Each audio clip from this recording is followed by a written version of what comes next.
Well, hello, everybody. So glad you're with us here today with Longshore and McKnight. Brought to you by Bud Light. Easy to drink, easy to enjoy in association with our good friends at Yellowhammer News.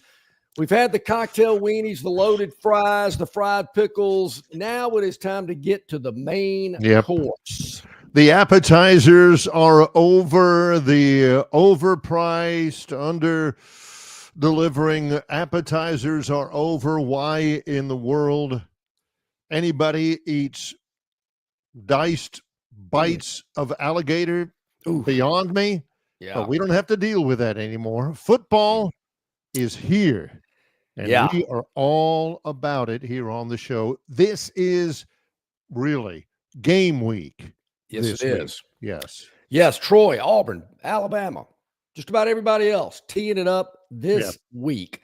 Not most of them for the first time. A few will be playing for the second time on Saturday. Kansas is one that comes to mind. But nonetheless, Barry, we're excited. I know our viewers and listeners are as well. We've been talking about it all summer. You know, I told you when we were in Atlanta, folks, I know you're giddy. I know you're excited, but we're going to go through a little lull after media days. You're going to be jonesing going, wait a minute, I thought football was about to start. Well, it is now, but we've had to wait a little bit, but the wait is over. It is here.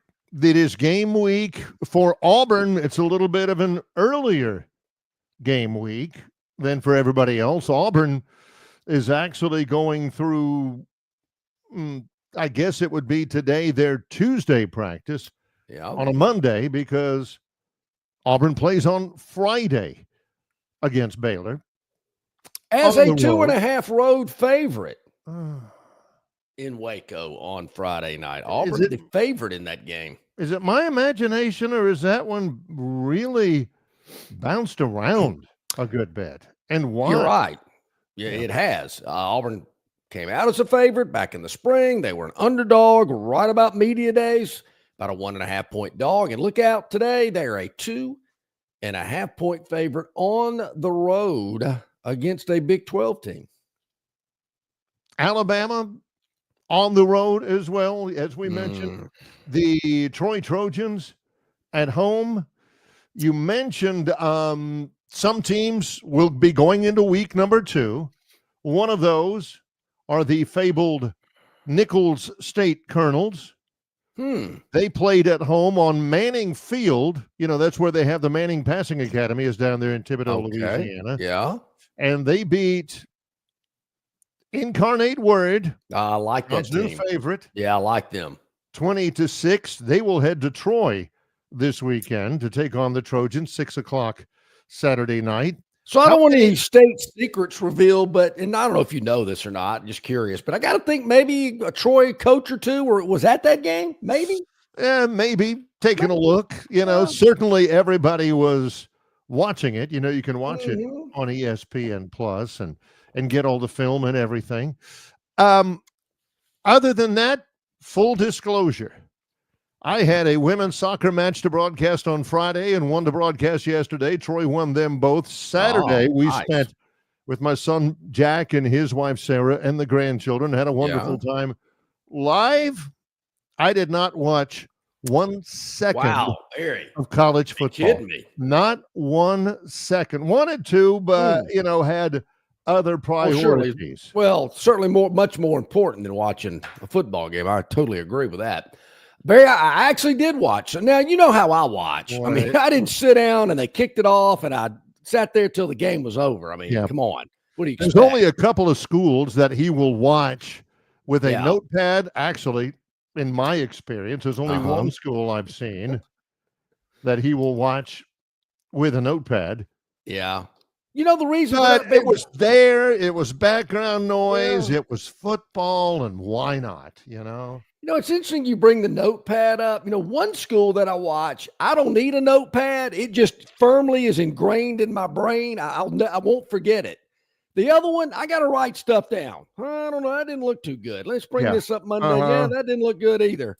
But every once in a while, every blue moon, maybe once a month, there is something that strikes John, and he says, you know, that one was pretty good.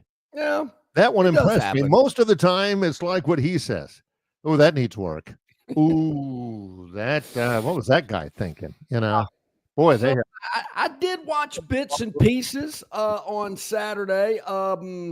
If it was there an early game? Because if it wasn't, I saw a little of Iowa State, Kansas State. The missus and I had a late lunch, and the game was on. Yeah, you couldn't see the stripes on the field though. I couldn't tell what yard line they were on. I couldn't tell who scored a touchdown. I think they had to go out there and repaint the field. Yeah, it was a nasty field. It was not ready for prime time. No. Iowa State wins it 24-21.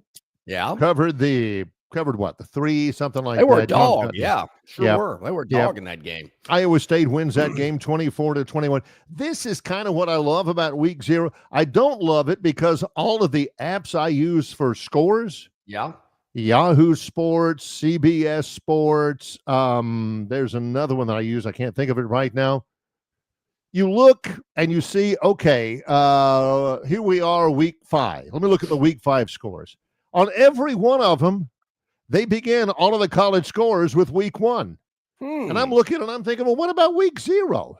I got to catch up on a couple of these. They put week 0 scores right at the bottom of all of the week 1 games coming up. And I'm thinking, oh, give week 0 a little bit of respect, because pretty soon everybody's going to be playing week 0. You're right about that. Might as well get that on your template right now. Yeah, gonna get into that a little today as well. Saw some of the Kansas Fresno game. Kansas. One thing I noticed about Kansas, they actually look like a real football team. I'm thinking, man, this team's kind of big.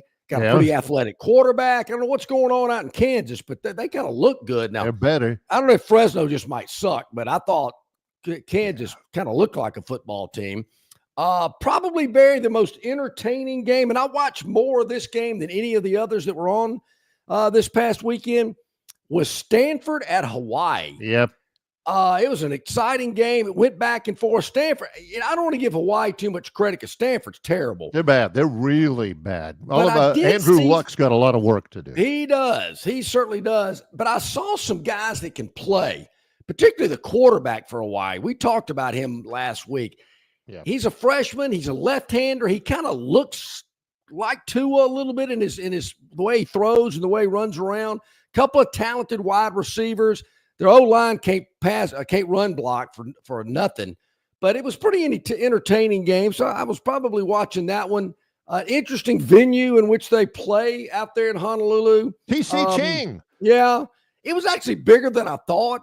It was, I've heard about it. Bigger. It was like 6,000 when they first started. They got it to like 19,000 now. A lot of erector set, aluminum and everything, but they're building a new place. It ain't going to be as big as Aloha Stadium. It'll be about 30,000 and all that. The guy you're talking about from Hawaii, his name is Micah Alejado. Yes. 2 touchdown passes. This is one of the things I love about college football, okay? Hawaii wins it, by the way. Hawaii takes it 23-20.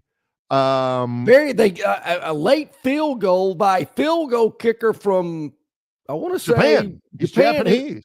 Who learned how to kick on YouTube. Man, you're killing me. You're killing me because that was a story I was about to tell. His name is Kansei Matsuzawa. Uh-huh. And during COVID, I think it was during COVID, it may have been later than that, like 2022.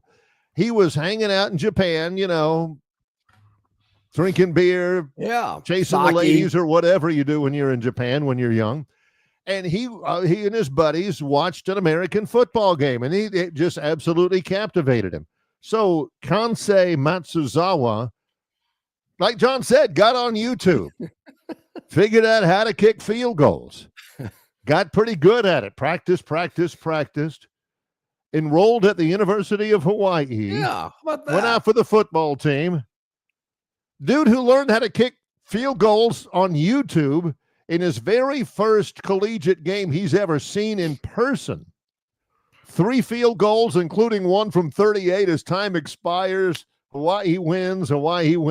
That's what I love about that's kind of like Journey finding their lead singer on YouTube. I mean, it's amazing when they were telling that story about that kid. Wasn't there was a wasn't Tony Danza in him? No, that was something where he it was Don Knotts. It was Barney Fife. He was in a movie where he was the coach of a football team, and they got a mule. I think the mule's name was Francis. Gus. It was Gus. Gus, not Francis. Gus, the field kicking mule or something. Yeah, it was called Gus. It was a Disney movie about the time they were putting out that trash, like, computer and tennis shoes and all of that goofy stuff. But week 0 is over. The questions abound. Chris the Bammer is in midweek. He is in game week action. He's already had about 3 or 4. He says, John, what happens if you had money on the Mercer game? Well, we had the Mercer head coach, Coach Plow. He was on with us on Monday. With the Cal Davis coach. We had the Cal Davis all the way from California. Mm-hmm. Cal Davis played Mercer at Crampton Bowl, and they were playing. All of a sudden, bad rainstorms, lightning, and everything for a good long while, and they just called it no contest. Game doesn't count. Stats don't count. It like it never even happened. Yeah, I don't know what happens if you. Well, that's pretty easy, Chris. It's no contest. And when I woke up Sunday morning, that's how ESPN described it on their score. And if you were wagering on this game legally, which you can't do here in the state of Alabama, unfortunately. But let's say you were in Biloxi and you have a ticket. You just take that ticket back to the window and they give you your original wager back because it was no contest. The game actually was never played. Now, I do wonder, Barry, I believe there was like 7 minutes or so left in the game. Yeah. Could they not have finished the game? I mean, like in the morning or something like that? 2 in the morning. I mean, I don't know. I mean, did Cal Davis have to get back so early? I don't know. The coaches they had a charter. It's sitting there on the tarmac. I mean, why? I don't know why you just don't, do it that way. I watched a little bit of that game. Cal Davis looked pretty good. Mercer figured him out in the second half a little bit, made it closer. I got one suggestion. Okay. All right. I actually have more than one, but I got this suggestion. When ESPN is broadcasting games from Crampton Bowl, put the cameras on the other side of the stadium and shoot back toward the press box side. Because it was embarrassing watching that on Saturday night. There was nobody. I think that's the East stands, if I'm not mistaken. Right. Don't show the East stands. Put the cameras over there and show them back. And I noticed as the game started, the sun was shining on the East stand. So obviously everybody wanted to be on the other side. Oh. Not necessarily a great look. No. Just put the cameras on the other side of the stadium. Jason has a kind of a aesthetic question here. Says, I'm trying to figure out why it was the Kickoff Classic when it was one of the last games of the day. That's interesting. Yes. Fair. I get it. ESPN, they decide what time it's played. We all know that. Yeah, no question. But I never thought of it that way. It should have kind of kicked things off, I would have thought. Speaking of kick things off, SEC gets underway this weekend. I believe that the first game of the day is, I think the first SEC game is going to be Toledo, the Rockets against Kentucky. No. The first game is, there's 2 games at 11. Actually, 3 games at 11.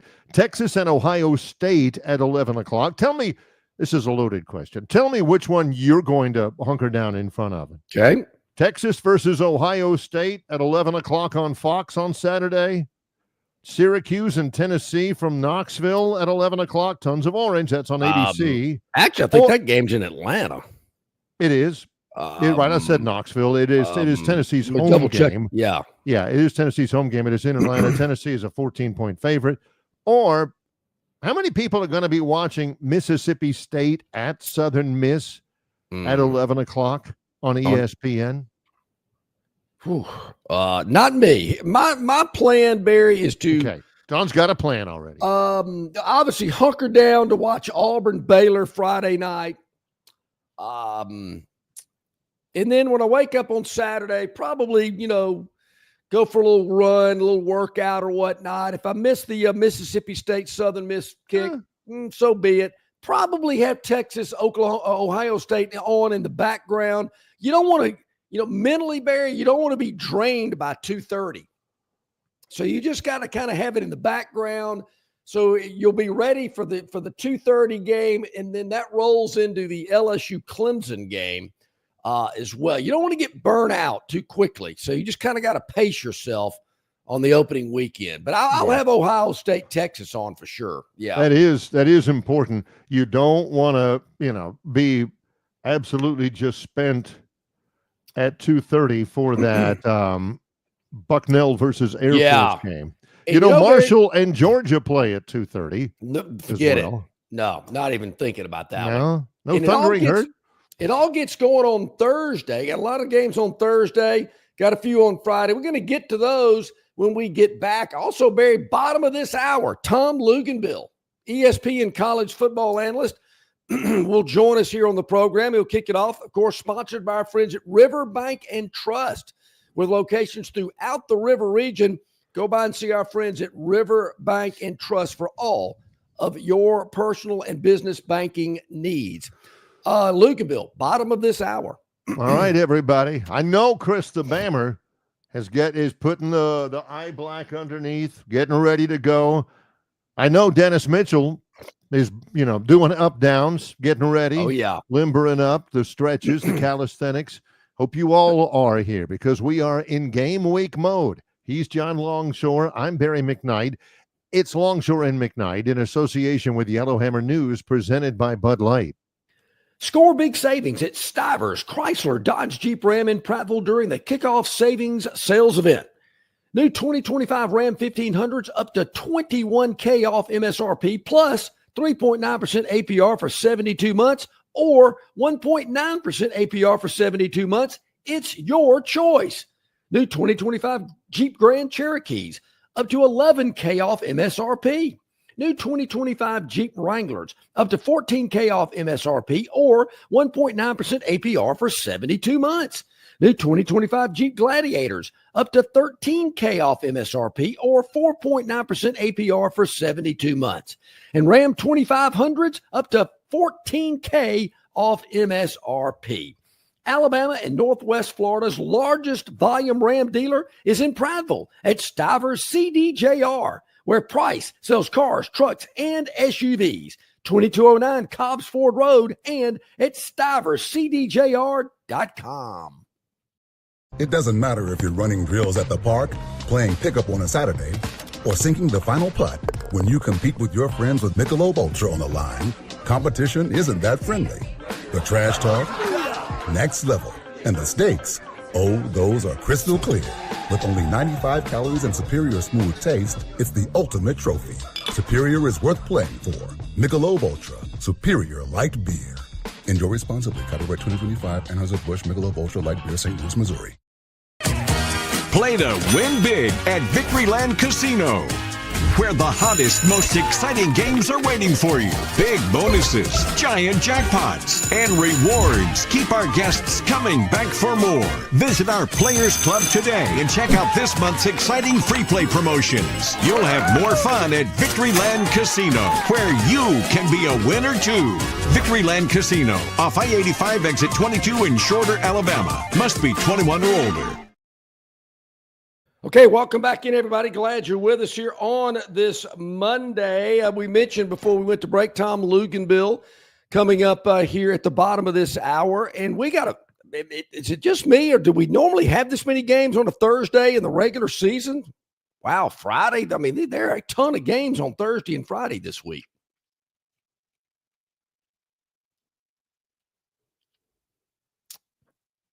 I'm going to get Barry to turn his microphone up here in a minute. Yeah, there we go. Yeah, there we go. There we go. Sorry about that. It just seems like it. We can't expect that every time because, it is Labor Day weekend and everything, and we're going to be overdosing on football.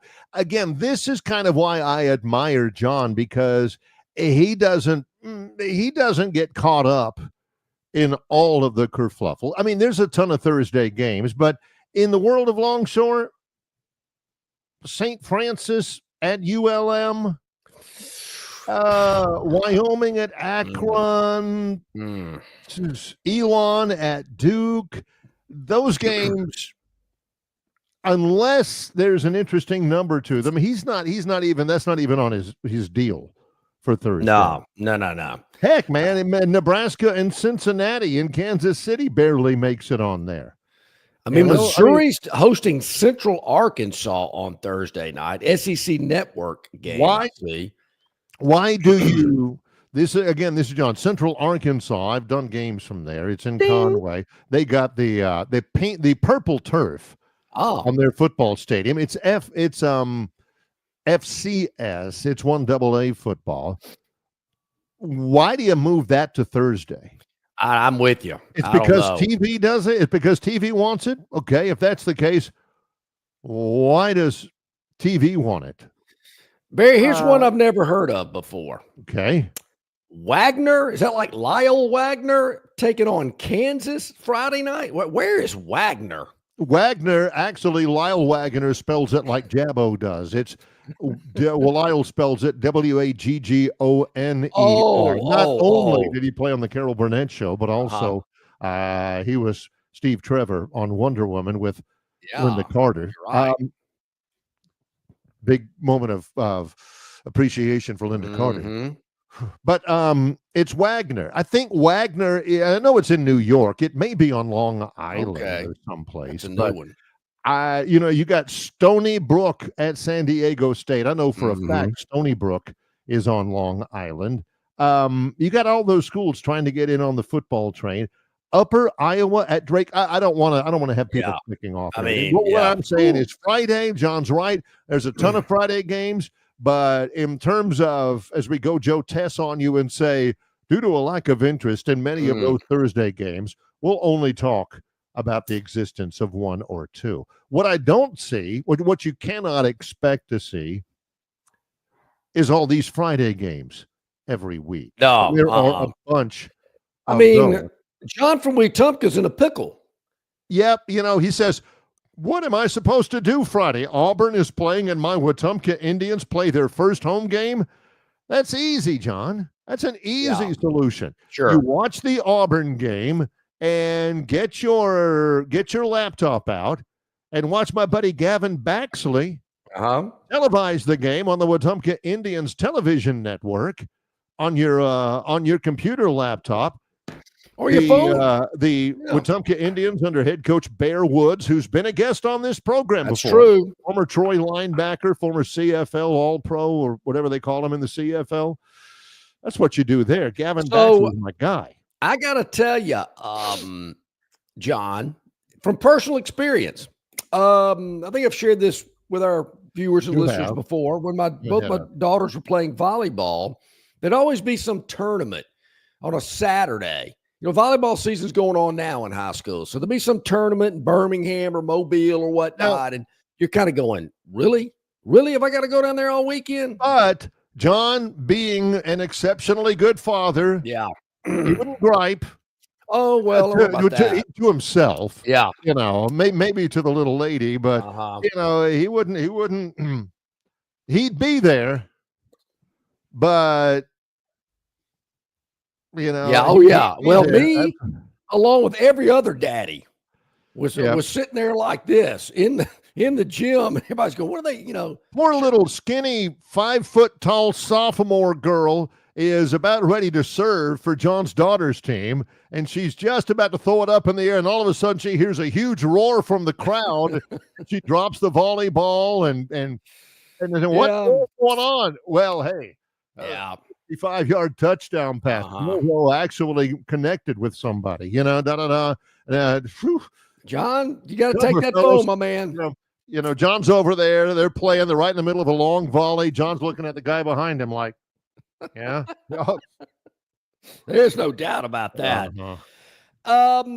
So, John, you're in a pickle there, but that's there again. The technology. It'll help you. It'll take your phone and whatnot. Mark also wants to ask a question, and I'm going to answer it this way. All right. It's 7:19. No, Mark, we're not going to do the pick 3 this year because there's a lot to it, and we love our folks at Dreamland. We're definitely going to be doing something with Bob and those good folks.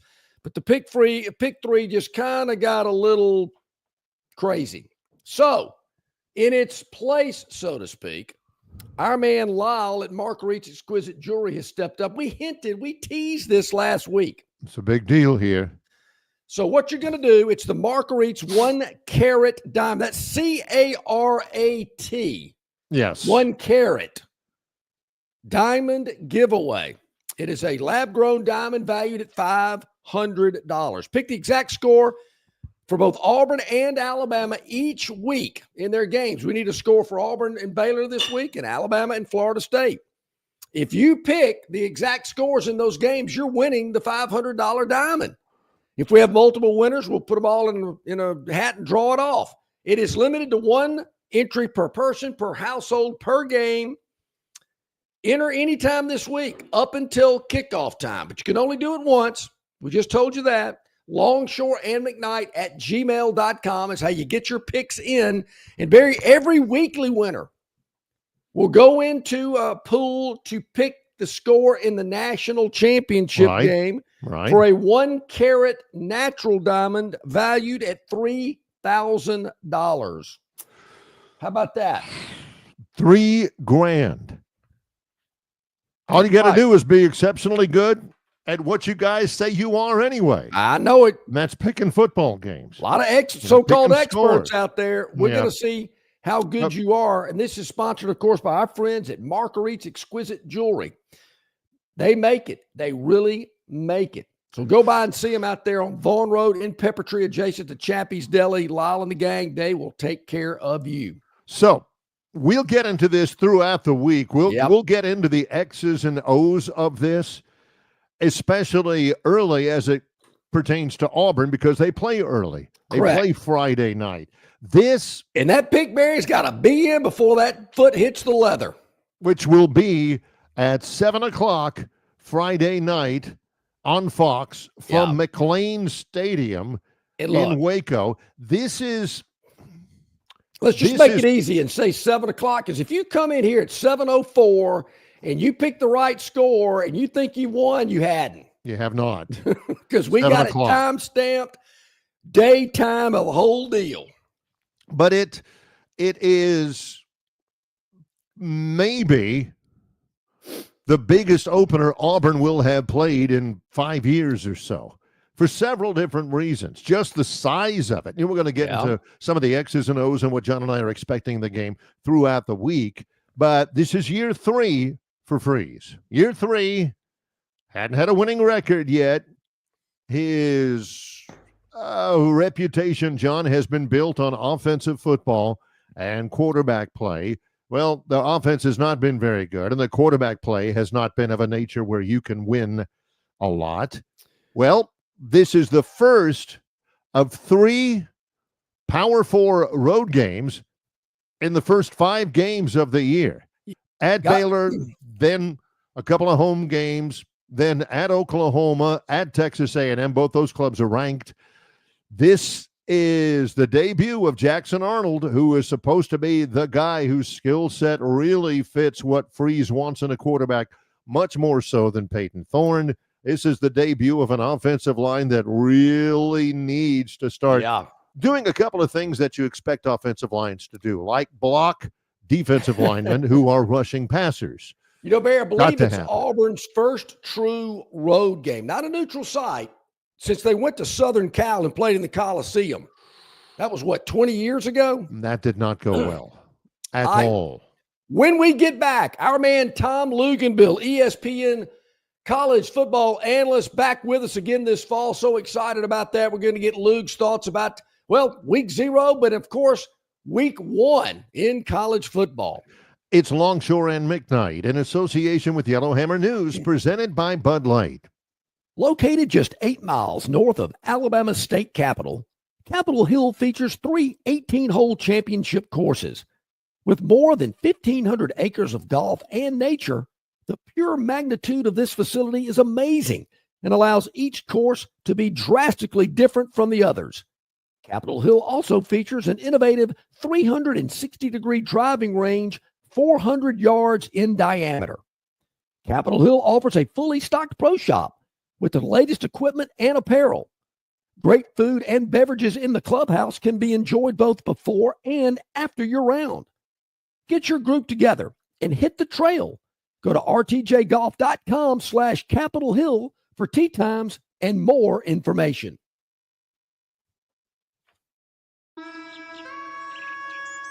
The Bush Guide, cold and smooth survival skills. For a successful stint in the great outdoors, pack accordingly. Place heavy essentials near your spine for stability in rough terrain, with light items near the bottom. Now, you may be wondering, where does the Bush Light go? In your stomach. Bush. Head for the mountains. Enjoy responsibly. Copyright 2023, Anheuser-Busch, Busch Light Beer, St. Louis, Missouri. Local banking expertise, the newest innovations and technology, personal attention, genuine hospitality. It's all just part of the Riverbank and Trust difference. They invite you to experience it for yourself. Welcome to banking above and beyond at Riverbank and Trust. Locations throughout the river region, locations throughout the state of Alabama. Riverbank and Trust. Okay, welcome back in, everybody. So glad you're with us here on this Monday game week, and we're so excited to bring in our man, Tom Lugenville, brought to you exclusively by Riverbank and Trust, with locations throughout the river region. For all of your personal and business banking, go see our friends at Riverbank and Trust locations throughout the Montgomery area. Lugs, good morning, my man. So glad to have you back on with us this year. Hope you've had a great offseason and looking forward to the start of a big year in college football. No, I can't wait, guys. It's so good to be back with you as always. And how many years we've been doing this now? 4? It's quite a few. Yeah, 4 or 5, I want to say more. I want to say more. Hey, more the better. Yeah, that's exactly right. John said off season. Hope you had a good off season. I don't really detect that you have an off season. I know you spent a lot of time this summer. I saw some of your work on the ACC network where you were on the road a lot over the last 3 weeks, month, right? Yeah, and then you go back to the spring, you've got the UFL. That's another 12-game season. And, obviously keeping up with recruiting now. And so much in that game has changed because you're not just dealing with the recruitment of the athlete. Now you're dealing with the transfer portal. So now we have to do transfer portal rankings, right? And we're keeping tabs on that. And then, it's been a busy summer from media days. And then I had 5 campus tours, we call them, with the ACC network. We went around and we hit all 17 programs. I had 5 of them. So, a busier August than usual. And now preparing, I don't know if you guys are aware, so I'll be doing ESPN Thursday nights now this fall. And then be going up to Bristol on the weekends for studio. So preparing for a good one in Boise State in South Florida coming up this Thursday. Boy, no kidding. Our early kick, 4:30 Central Time, I believe, for that kickoff on Thursday.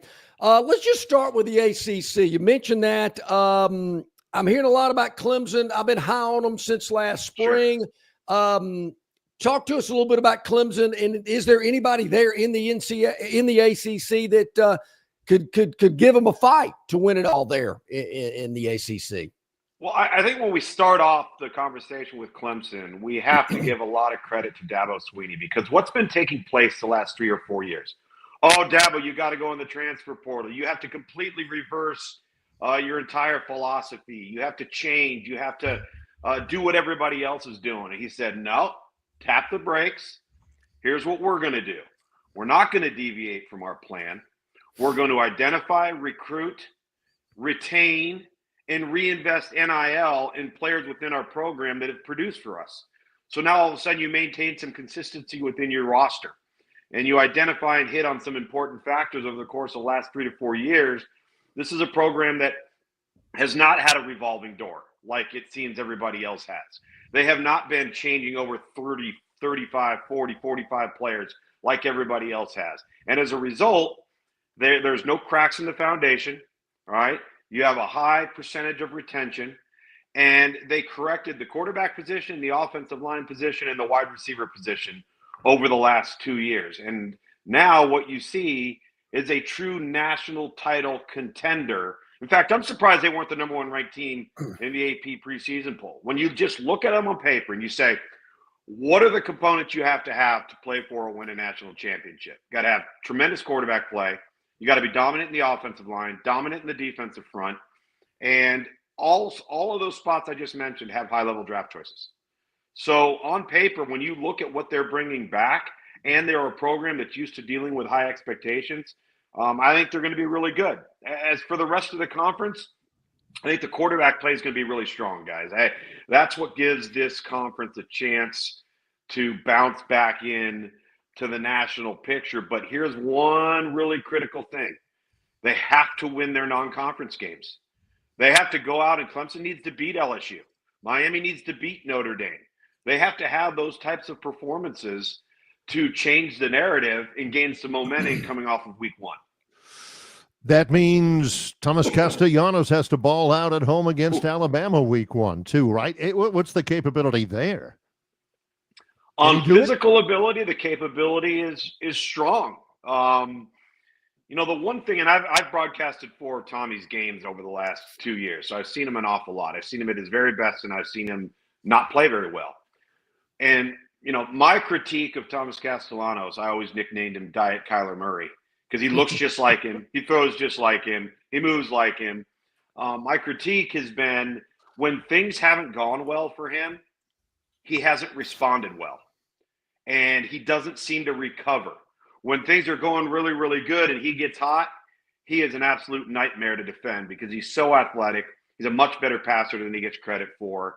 And he can keep plays alive, and he's really dangerous with his legs. What Gus Malzahn's got to do is come up with a way of maintaining a level of consistency with him, not just from a performance standpoint, but from a mental toughness standpoint of responding, forgetting about the last play or the last series, and moving forward. And that's been a struggle for Tommy. And, it's interesting when you talk about Florida State, because Florida State's roster is not in the class of Alabama's roster.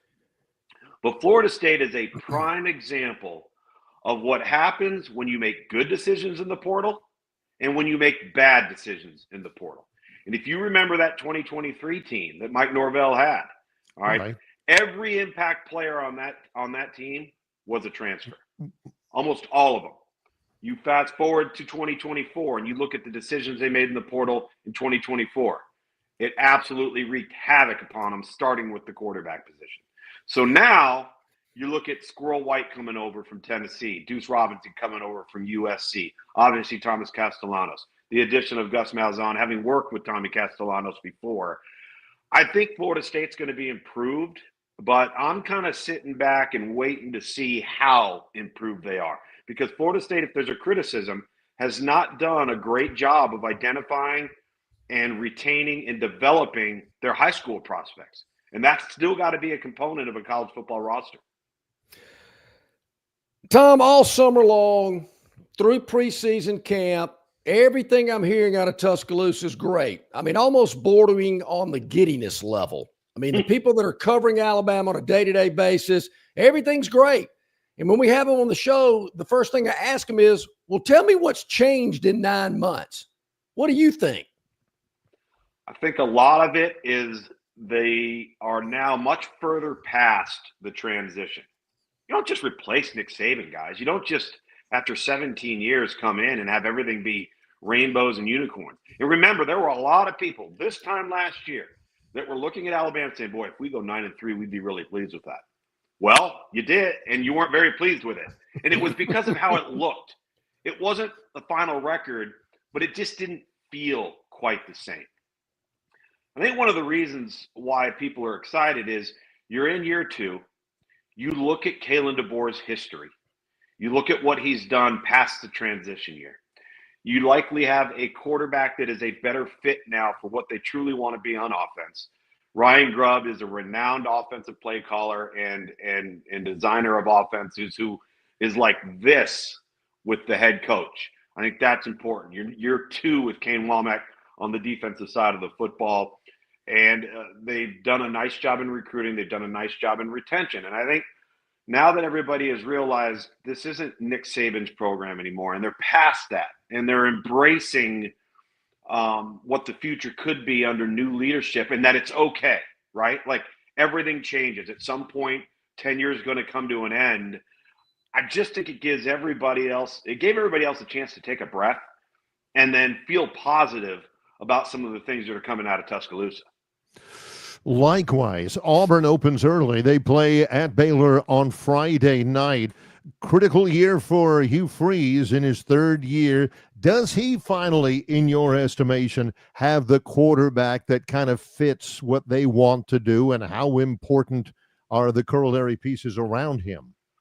Well, I'll say this about Jackson Arnold, and I loved him coming out of high school, and I really felt for him last year, because if you really want to peel back the layers and look at what happened at Alabama, of course, you get more praise playing the position than you should. You get more blame playing the position than you should. But that first 5 to 6 to 7 weeks, Oklahoma was decimated with injuries. I mean, they're playing with walk-ons at wide receiver. They couldn't run the football. The offensive line play wasn't anywhere near what we've seen from Oklahoma in the past.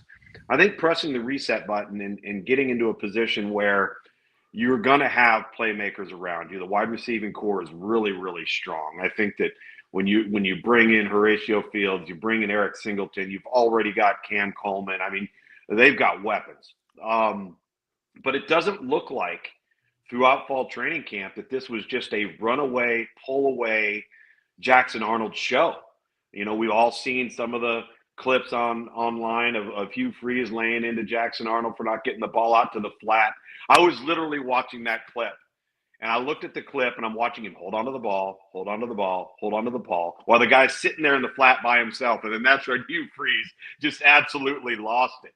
And so until we know how solid the quarterback position is, that's going to drive the bus for this Auburn program, guys. They've got some really good young talent on defense, freshmen that came and made an impact immediately. I think they're solid on that side of the ball. I mentioned the weapons, but the quarterback position has to change there. And if you look at going back all the way to 2020, 2021, they haven't gotten the quarterback position right. And when you do that, and I could name countless examples, everything else around the quarterback changes. But you can't do the reverse.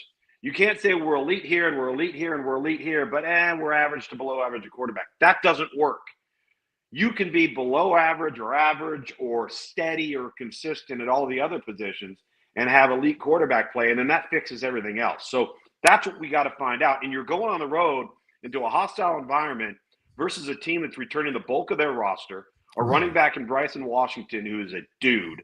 Sawyer Robertson came out of nowhere, didn't start the first 4 games last year, lost his first 2, reels off straight 6 wins, and looks like an entirely different guy. So Baylor knows who they are on offense, and they're playing at home. This is going to be, I think, a fantastic game to watch on Friday night. Tom, when we were in Atlanta for media days back in July, by the time Thursday rolled around, we'd had a whole week of Texas, Georgia, Alabama, and LSU. In your mind, are those the 4 teams that could win the SEC this year?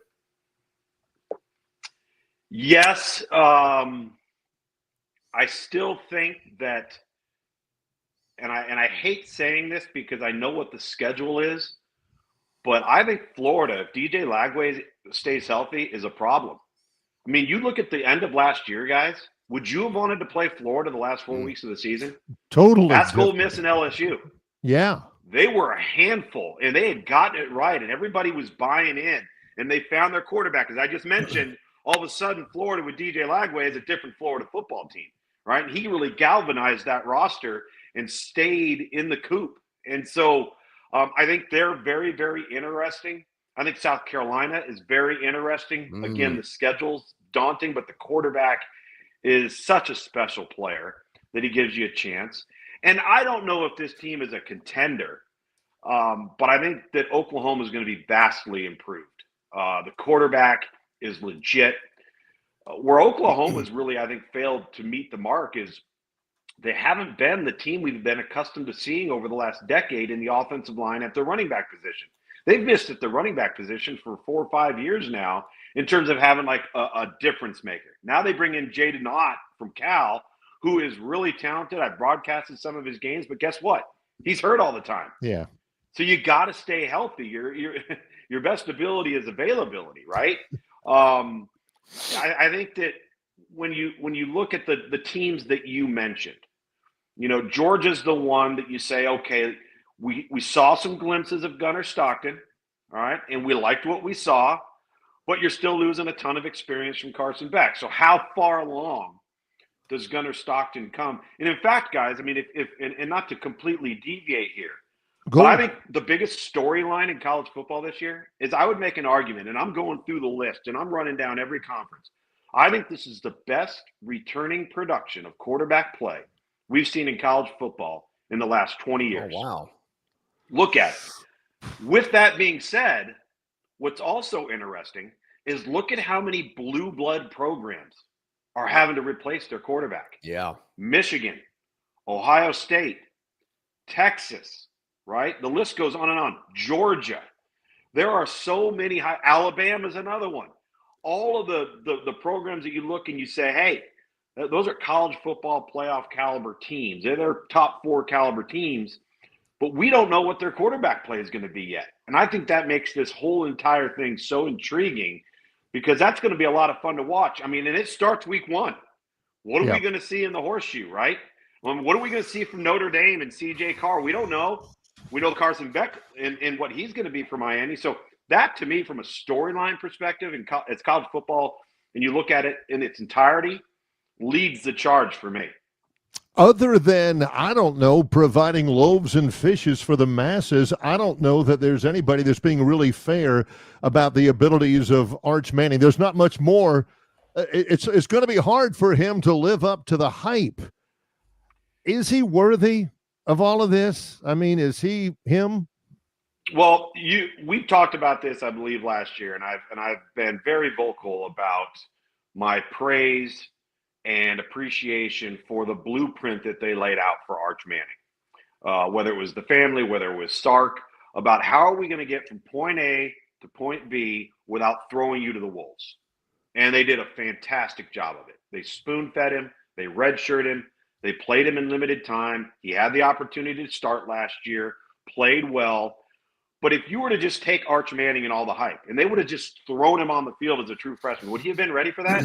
No. But now they've put him in a position to succeed because of how they brought him along. So my answer to the question is yes. I think he's going to be really, really good. And because of the personnel around him and the fact that he's been with the same quarterback coach, the same coordinator, the same play caller, the same head coach, has been on campus, has not had the weight of the world on his shoulders, has been able to get in the weight room, learn, grow, mature, socially, academically, athletically.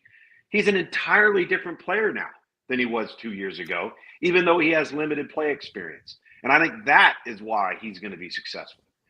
And I know a lot of people complain about Heisman favorites at the midpoint of a college football season, but Lugs, if he goes to Columbus, Ohio and leads his Texas team to a victory Sunday morning, that might lead off SportsCenter on ESPN. I know, and I got SportsCenter every Sunday morning, so I might have to be talking about There you that. go. Well, sure, of course. You know, and the one thing, too, that I was thinking about this past weekend as I was watching Kansas State and Iowa State, and you know, as we all have in college football, and it will happen this weekend in week 1 at the completion of week 1, is the knee-jerk reactions, right? Yeah. And so now, you know, you look at the Kansas State-Iowa State game. Well, go back 1 year from last Saturday, and Florida State was ranked number 10 in the country, finished 2-10. Yes. Georgia Tech beats them.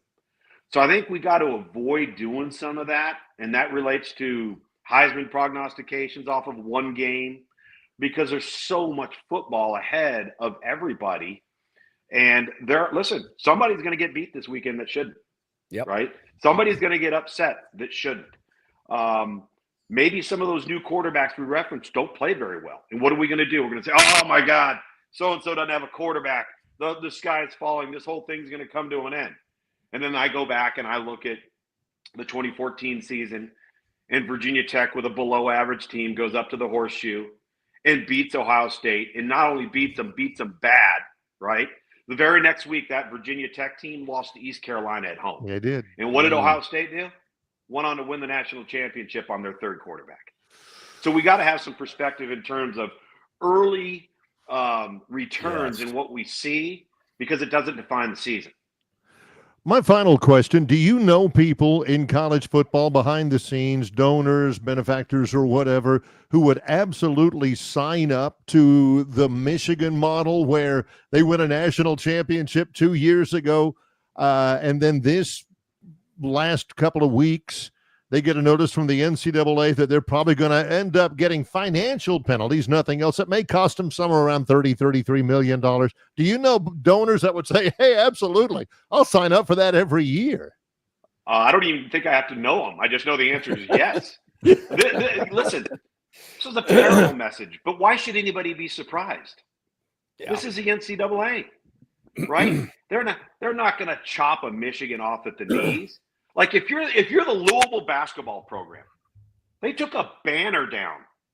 They removed a national championship.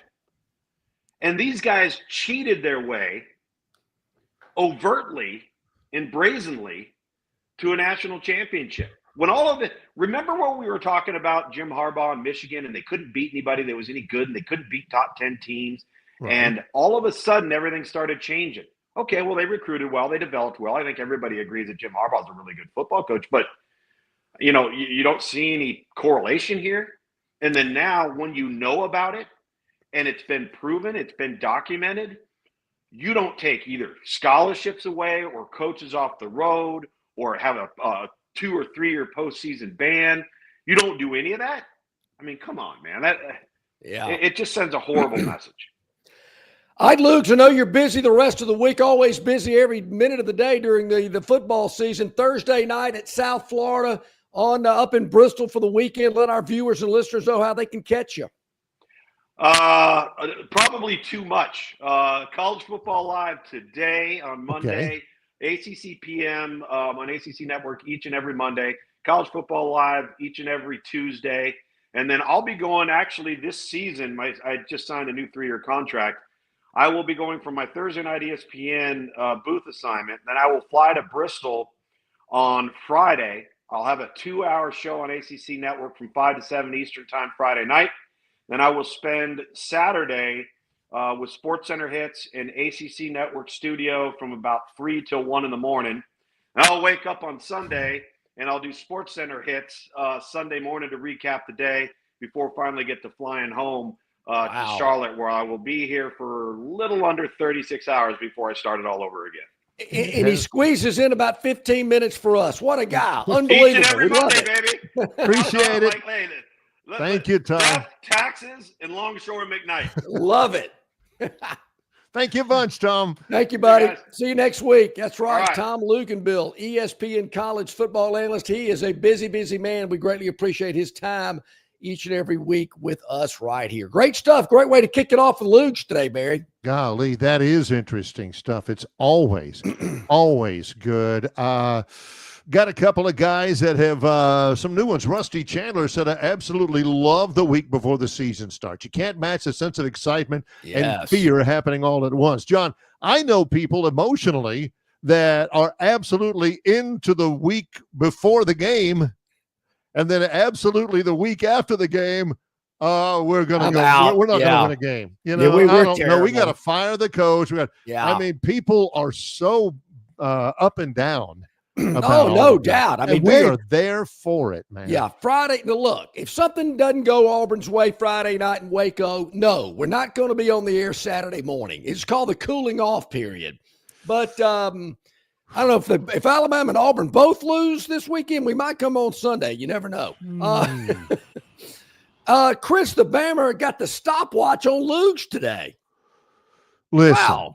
We're on Luke's time. Man, whatever he wants to say, John and I are just riding the wave there. Great to have him with us, brought to you by River Bank and Trust every week at this time. Like Luke himself said, you can count on 4 things.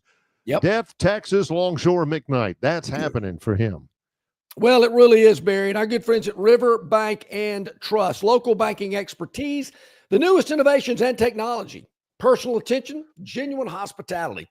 It's all just part of the River Bank and Trust difference, and we invite you to experience it for yourself. I've been a River Bank customer as long as I've been here in the River region.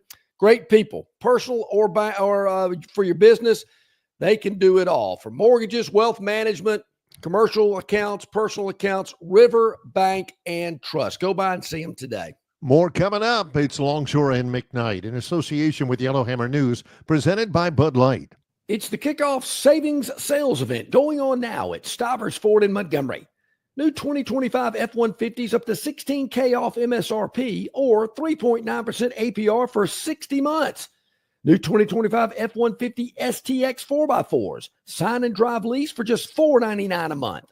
New 2025 Explorers. Sign and drive lease, 0 down, $399 a month for 36 months. New 2025 Expeditions up to $9K off MSRP. Bronco Sports as low as $23,999, 0 down and no payment for 90 days. And new 2025 Escapes starting at just $19,999. Score big at Stivers Ford in Montgomery, 4000 Eastern Boulevard, and at stiversonline.com. Stivers Ford, where Price sells cars, trucks, and SUVs. Summer's here, and so too are its many challenges. Heat that won't quit, beers that won't fit, hammocks that won't hammock, screen doors that appear out of nowhere, flips that flop a little too much. That's why it's important to keep it simple. Keep it cool, keep them coming, and keep it easy. Easy to drink, easy to enjoy. Bud Light. Extra, extra. The referral perks just doubled at Dixie. Now through November 30th, get $50 for you and $50 off for your friend when you refer them to Dixie. That's a $100 value. Current Dixie customers get 10% off any repair just for being loyal. Dixie Cares Plan members get an unbeatable 20% off. Plus, you can finance anything over $250. Double the rewards, double the savings.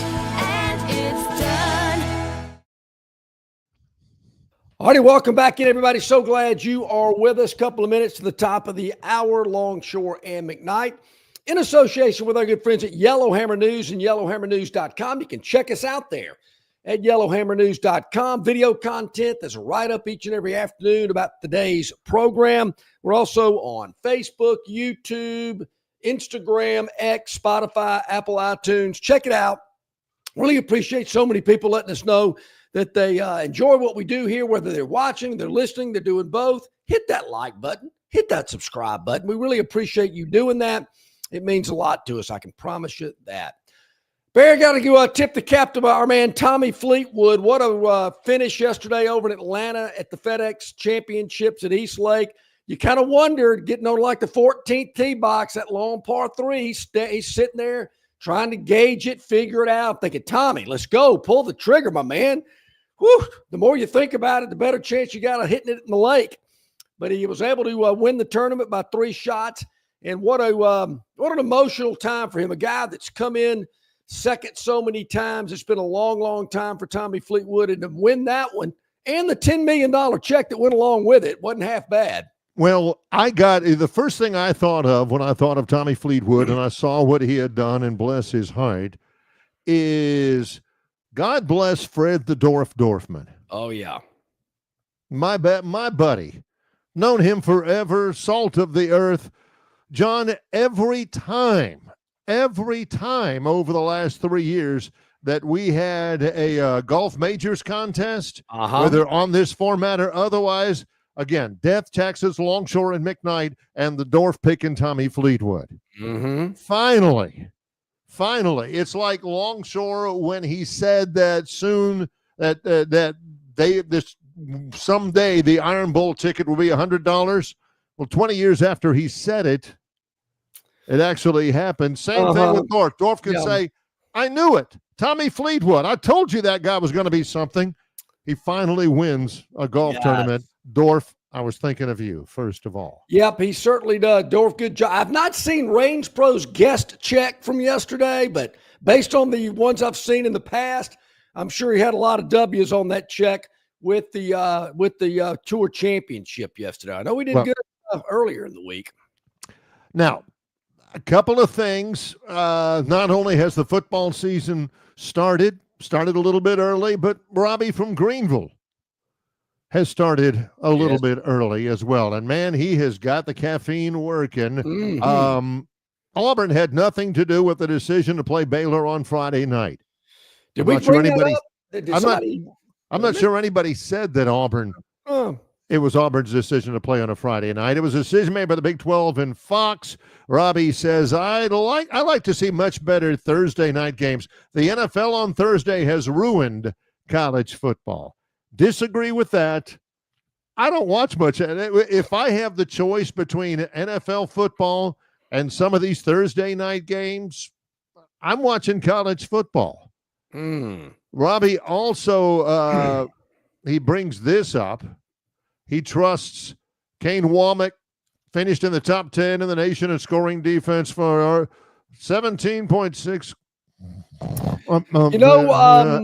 Barry, I will say this. Now, this Thursday, there is a plethora of college games, but this is normally not the case. But I got to tell you, back when they first started Thursday night football, I remember Florida State and Virginia played. Virginia beat them one Thursday night. It was a great matchup. I mean, we all know Auburn's played on several Thursday nights as well. What is that little? What is that? What is that? My point being, the matchups used to be good. Now the Thursday night games are, let me see here, East Carolina and Akron or somebody like that. I'm definitely watching the NFL before I watch that trash. I'm not thinking about it. I mean, I don't want Incarnate Word in St. Francis until ESPN can give me something else to chew on. These college Thursday matchups they're just, I don't know what's happened. I guess these big boys are saying we ain't playing on Thursday anymore, which I they're going to wait until, later on in the year. Robbie also says this. He says the hype has gotten way out of hand for Arch Manning. He said this is Manning's first start Saturday at Ohio State, the first big challenge. I think I disagree. It's the grammar that gets me. This is Arch Manning's first start ever at Ohio State. Yeah. But it's not his first start. No, it didn't. He has started at Texas before, Robbie. He started against Louisiana Monroe, and he started against Mississippi State. So if you're saying that this is his first big challenge. Wait a minute. Yeah, I get that. But this Arch Manning has started at quarterback before for the University of Texas, Austin. Can we go to 757 from Robbie? Come on, Robbie. Come on. You don't like Arch Manning. You think the hype's out of control. That's why you don't like Texas in the SEC. I tried to warn you people. Yeah. Texas is going to really get a lot of ink and a lot of run joining this league. Just got to get used to it. I don't have a problem with it at all. But have there been any players at any other school in the SEC? They got a lot of hype and a lot of run, and nobody seemed to be too worried about it. Let's see. Bryce Young to Ty Simpson. Simpson, yeah. I mean, come on, Robbie. That comes across as, you know what? I liked it when my team's players got all the hype, but this new team's come in and their quarterback's getting all the hype. They're a member of the league. I mean, got to get used to it. Now, as far as why Auburn is playing on a Friday night, I think Bill from Baltimore hits on this one. He says Auburn got moved to Friday night on Fox because Fox wanted a 9-time national champion on its airways without any other games to worry about. There you have it. Makes sense to me. Very nice, Bill. Yeah. Exactly right. Well, now at the time they scheduled it, Bill, they were not a 9-time national champion. They scheduled this back in the early summer. So technically, they didn't know that. This is just a bonus. Can you see it now, Barry? I don't know who's doing the game. I don't know if Gus Johnson and Joel Clatter. Now they'll be in Columbus. Ooh, is this a Timmy B game? No. Is Brando doing this game Friday night? I do know Robert Griffin III is doing it for Fox. He's moved. He got fired at ESPN. I thought he was all right, and now he's doing the game for Fox. Whatever happened to that rule that? I mean, you can't do it with referees where you call a game against your alma mater. I was talking with Andy Britton, and he said, if you've got your daughter's boyfriend has a cousin who went to this other school, you can't referee that game. Wow. But you've seen this happen quite a bit. McElroy has done Alabama games, I think. You've got Robert Griffin III. He's doing color for a Baylor game. Hey, I want to say, heck, Kirk Herbstreit's done Clemson's games when his son was playing for Clemson. I want to say McElroy did an Iron Bowl one year, which I thought was interesting. Yeah. I mean, I don't know. But, yeah, Robert Griffin III is doing it. I can look all that up. But, yeah, it's getting to be that time of the year where, again, you mentioned Ty Simpson and you mentioned Jackson Arnold. In the run-up to the second week, Ty Simpson has a much greater potential fall than Jackson Arnold does. Jackson Arnold has a much greater ascension in people's minds from week 1 to week 2 than Ty Simpson. People already think Ty Simpson's great, son of a coach, none of this and everything. And nobody's given Jackson Arnold credit for jack squat. Well, I'm not sure the head coach at Auburn's giving him much credit. I mean, he's throwing hats, he's throwing fits, and then I see a clip over the weekend where Freeze is talking to Cam Newton, and he goes, yeah, well, Jackson Arnold, but I'm going to tell you, this Deuce Knight is the man. He is a stud. He is a freak. And I'm going, wait a minute. You started out talking about Jackson Arnold. You lost your train of thought, immediately went to a guy. Is Deuce Knight going to be your man? Is he the future? I'm not sure the head coach is confident in Jackson Arnold. I did think about this, and I'm not presupposing anything, but I did notice when Cam was on campus after the news came down and the announcement was made that he was going to get his number retired. Yeah. And it did make me think back a little bit when Tom Lugenville was saying, it doesn't work when you got a great offensive line, great skill positions, and a below-average quarterback. But if you have average guys, consistent guys, and a great quarterback, that can work. And I'm thinking, it happened in 2010.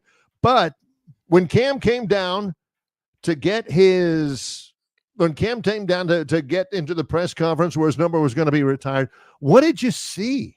I don't know if anybody else saw it, but the only thing I saw with him actually on the practice field was him giving Deuce Knight the biggest hug you ever saw in your life. Now, if I'm Jackson Arnold on the cusp of the season, here we go, fresh start, and you're seeing Cam loving on Deuce Knight, and you're seeing Hugh Freeze saying, oh, Jackson Arnold, great kid, wonderful kid. Now I know why Tigers eat their young. But let me tell you about this. What is he? Well, I tell you this, Barry, the first thing I noticed was Cam's hair. Then I noticed always do. Yeah, then I noticed him giving Deuce the dap or a bro hug or whatever it's called. But I saw that clip of, Freeze, he starts off talking about Arnold and he just completely shifts to Deuce Knight, talking about what a freak athlete he is, how great he is, blah, blah. Just even say anything about Arnold. Like, whatever. If he trips and falls, we're going to put this kid in. That's really where we want to go anyway. I got him over here. He transferred over here, so I got to give him the benefit of the doubt. But, you let him throw a couple of picks or put the ball on the turf, we know who we want to put behind center. Now, he didn't say that, Barry. I'm just that's reading between the lines. That's kind of how I picked up on it. I could be totally wrong. It's just one man's opinion. John does read between the lines quite a bit. Yeah. So I've been wanting to ask our viewers and listeners a question, and I think we're going to ask a lot of our guests this week this question. I know I am. Last week, and I'm still giddy, Barry. I don't know if you can tell. It's not just the coffee. It's the 9 conference games are coming in 2026. It's the Power 4 non-con that you got to play as well. 10 great games beginning in 2026. I just can't tell you. I can't wait. But my question is, for Auburn and Alabama, who do you want your 3 permanent opponents to be? Obviously, it's looking for Auburn that they'll have Alabama and Georgia. Alabama will have Auburn and Tennessee. Who should the third be for those 2 programs? That's what I want to know from our audience today. It should be or will be. Because, again, everybody I mean, Mississippi State's got to play somebody. Don't want them. But you got to have them. Somebody's got to have them. You know, Vanderbilt has got to play somebody. John, every month, their membership fees are in just as solid as your Auburn. I'll answer for you this way. As far as your AUTigers.com subscription check is in. They pay their dues. They show up at all the meetings. I mean, they'll send the helmet to the SEC if they need them. Come on. This, to me, is the dumbest reasoning I've heard of, because I've heard this Mississippi State talk for Alabama. Well, they're the closest two schools in the league to one another. So what? I don't care. So you're telling me, well, we got to play State because they're closer than any other school. Don't care. Somebody's got to play. If I got to choose between Mississippi State and Vanderbilt, I'm taking Vanderbilt all day long. Not because Vanderbilt normally is not very good. I'd much rather go to Nashville every other year than Starkville. That's another reason. So don't give me this Mississippi State. And then here's the other thing I'm hearing. Well, if that's that's not how the scheduling committee decides. Yeah, well, that's not how the people and the computers decide. Mississippi State's got to play somebody, but no, we can't have them as Alabama's third opponent. Well, because they'd rather go to Nashville. There are 15 other teams that can play Mississippi State. Well, how about that? How about this? How about this? Why should Alabama be able to dictate who they do or do not play and Mississippi State not? In the eyes of the SEC membership, I'm not talking about the TV people. I'm talking about the chancellors, the presidents, everybody like that, the faculty athletic representatives. Mississippi State and Alabama are equal members of the Southeastern Conference. Let somebody else figure that out. And here's my other thing. Look, I know I've been asking for a lot. Yes. I got to tell you, I've been asking for a lot, and as of now, I'm getting everything I'm asking for. I mean, I can't complain. Well, he says asking for. I'm saying demanding until I want to tear my hair out. But he says asking. I'll go with asking. It's however you look at it. I understand. Yeah. But, Barry, I'm saying Auburn, Tennessee, and LSU. Want all three of them. I do not want Alabama. I don't think the networks want it to be not have it either. Baton Rouge every other year? You kidding me? Yeah, I want that. Tennessee, sure. Now, if you're asking me, Barry, there's one team I'd say, well, you can get rid of them and put somebody else in their place. But I guess the legislature forced that on us back in the 50s, so that ain't going to happen. Who would you have other than your one designated Power 4 non-conference game?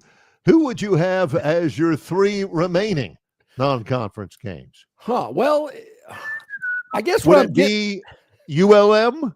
Would it be Northern Illinois? Would it be Mercer or Incarnate Word? What it sounds to me like is John wants whatever 6 games they give you just on the rotation. I'm just what I was getting at here is three terribly excellent teams. Yeah. If I want 3 non-conference games that move the needle.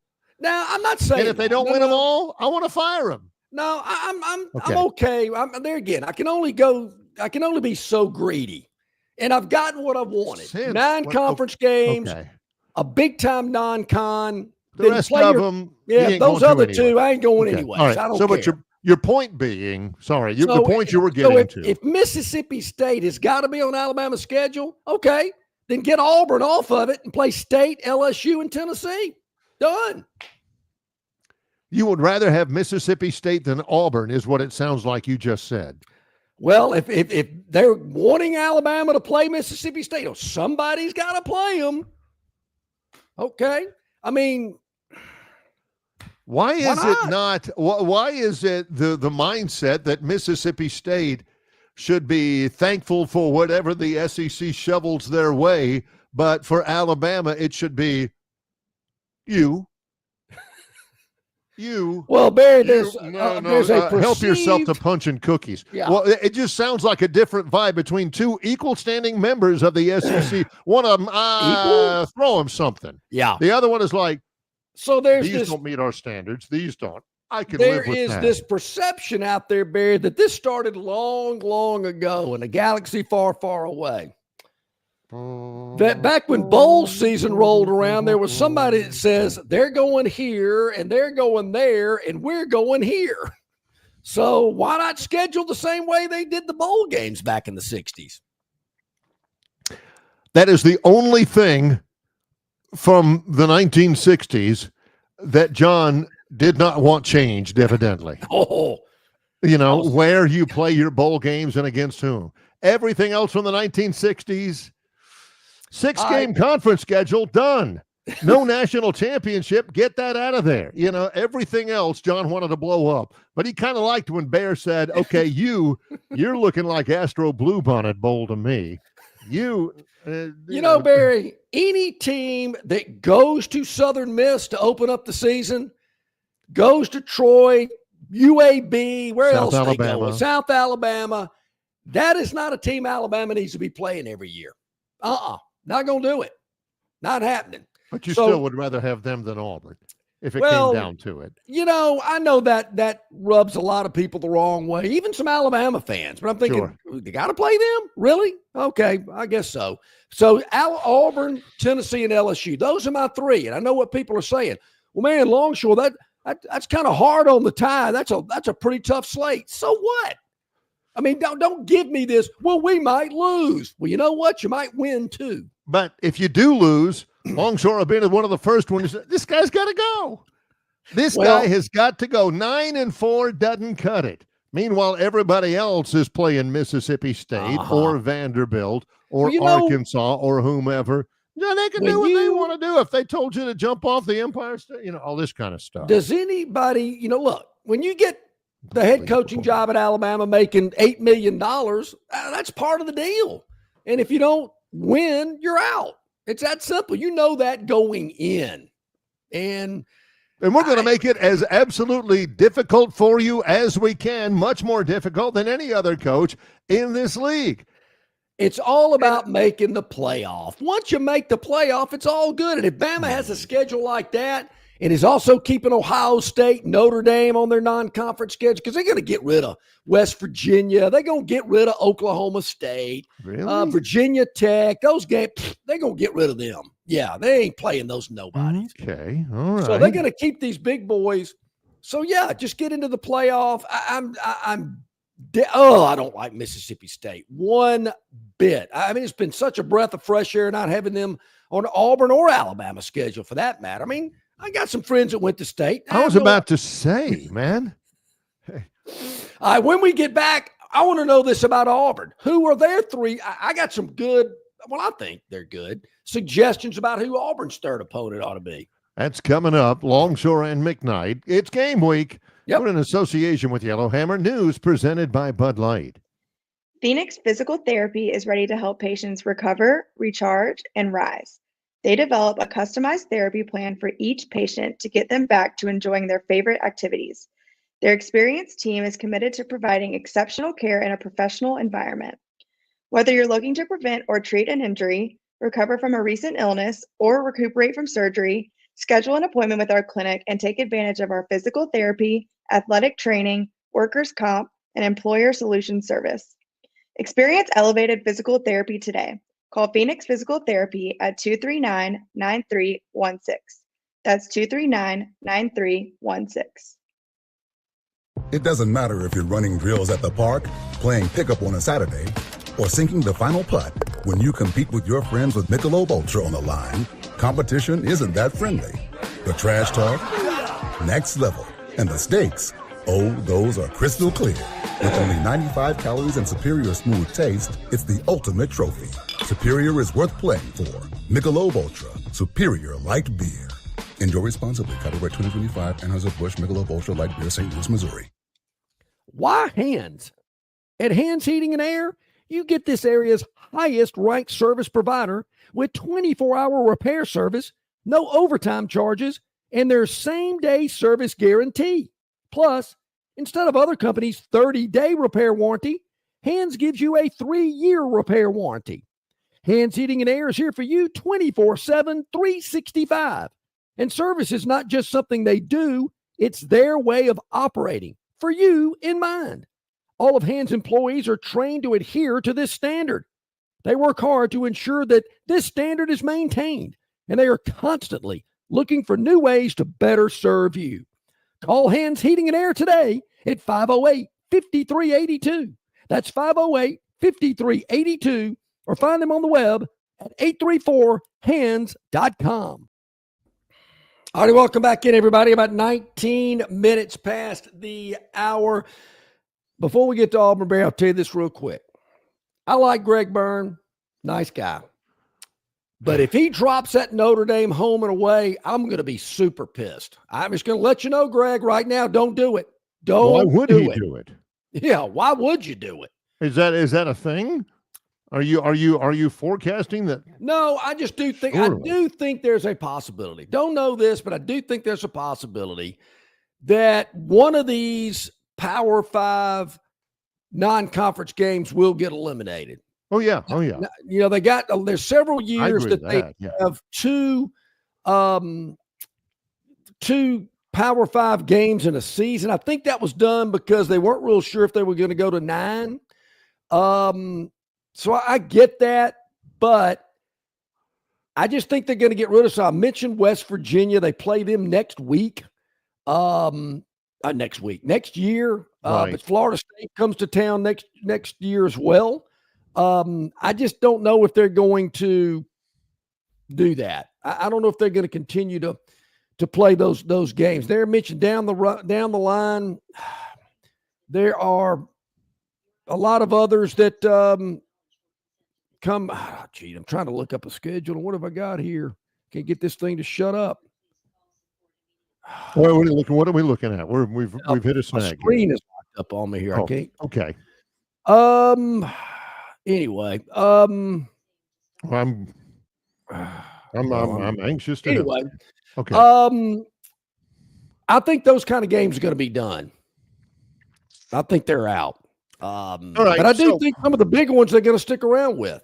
Well, for Alabama, Notre Dame, they're scheduled to play in South Bend in 2029. Notre Dame is supposed to come to Tuscaloosa in 2030. There's also home and away against Ohio State the 2 years before that. Ohio State's actually supposed to host Alabama not next year, but the year after. If you had your choice, if you're telling Greggy, you can get rid of this one, but not that one, you would jettison Ohio State before you would jettison Notre Dame? I want both of them. Yeah, but if you had to, I mean, which one would you be most, in your words, super pissed about? If they got rid of Notre Dame home and away. What is it about Notre Dame with this? No doubt. What is it about Notre Dame? Oklahoma State. I know John would get rid of them like a done oil. Boston College, Arizona, Minnesota, Virginia Tech, West Virginia. He's already mentioned all of those. Greggy, do what you got to do, man. I get you. I understand. Hey, but Ohio State. Go ahead if you have to. Keep them both if you can. But, man, more than anybody else, it's Notre Dame, and I do not get it. I've never been to South Bend. I've called, like Notre Dame baseball and stuff, but holy smokes, that man loves him some Notre Dame. I don't get it. For Auburn, who would it be? I've been going back and forth on this one. For Auburn, now this is from LSU Mark. He says Auburn 3, Alabama, Georgia, and of course, then it should be either Florida or LSU. I'm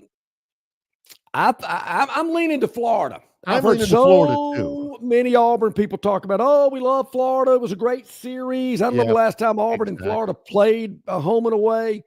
Seems like it's been a minute. When's the last time Auburn's been to Gainesville? But I would go with that one. Yeah, I would too. LSU, nothing wrong with them. Good to have them rotate in and out. I like the LSU matchup. The only the only three really historic LSU Auburn games that I can even remember. Number one was the what is it? The Eddie Fuller. His last name was Fuller. Eddie Fuller, Vincent Fuller. The earthquake game down in Baton Rouge when Hodson had the touchdown pass and that registered on the seismographer or whatever. I remember the interception game when Jamie Howard kept throwing it to Auburn over and over again under Bowden, and the fire game. The fire game when I was the one that I started that fire. Other than that, I can remember a ton of, maybe because I grew up, with the Gators, but Auburn before the, I guess 92, maybe when they changed some stuff around, was when Arkansas and South Carolina came in the league? Was that the year that Tennessee and Florida weren't on Auburn's schedule every year? Was it 92? I think that's right. Yeah. So, but prior to 92, I don't remember Auburn playing LSU very often. In 92, because we went to divisions, and LSU and Auburn were in the same division, so they started playing LSU regularly in 92. But prior to that, I don't remember a lot of that. There was some. The one I'd like to see, for Alabama, it's obvious. It's Auburn and Tennessee, despite what John says. For Auburn, it's obvious it's Alabama and Georgia. But the other one of them, probably both of them, is not going to get what they want. I love Alabama versus Mississippi State if I'm Greg Byrne. Number one, because of the proximity. It's easy. Fans can get there. Number two, it would tick John off. For Auburn, I got to go Florida, but if it's not Florida, if they're going to give Auburn somebody they don't want, Auburn's had some good memories against South Carolina. I kind of like the Gamecocks a little bit. That's a good trip. Columbia, a great town. It's not too terribly far away. Auburn, when they won the SEC championship under Cam Newton, it was against South Carolina. There's some of that going on. So I don't know. I just think Florida.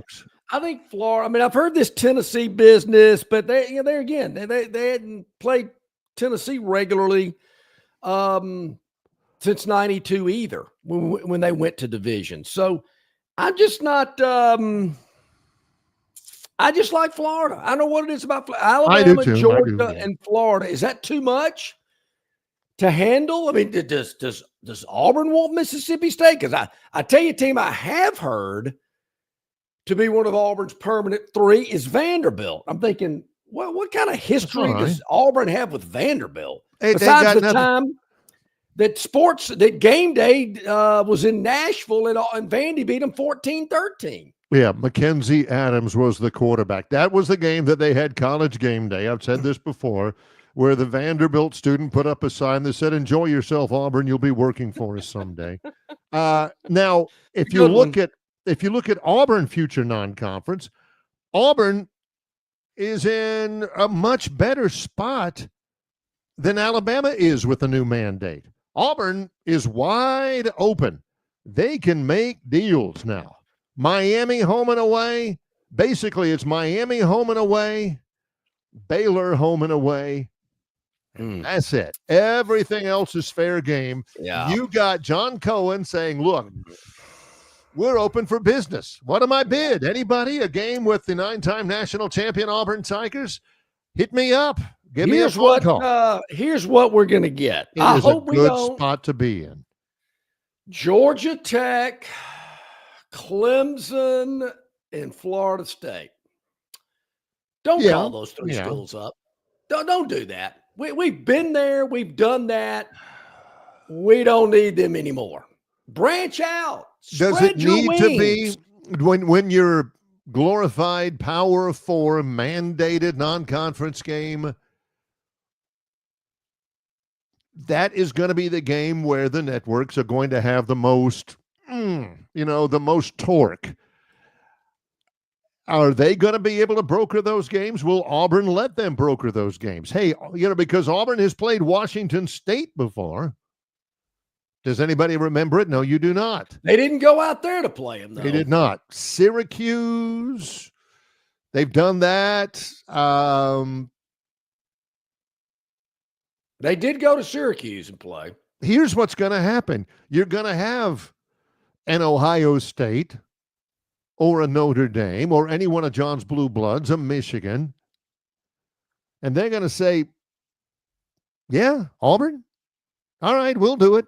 This is the point. This is the point that John has been waiting for. Again, like so many other things that he has done that ends up working out for him. This is the point where if I'm John Cohen and I'm smart, and he's pretty smart, I'm saying, okay, everybody is now going to be looking for a Power 4 non-conference game. I'm going to call Notre Dame. I'm going to call them up. Yeah. I'm going to do it and say, look, man, name the date. We are wide open. You want to play September 14th, 2026?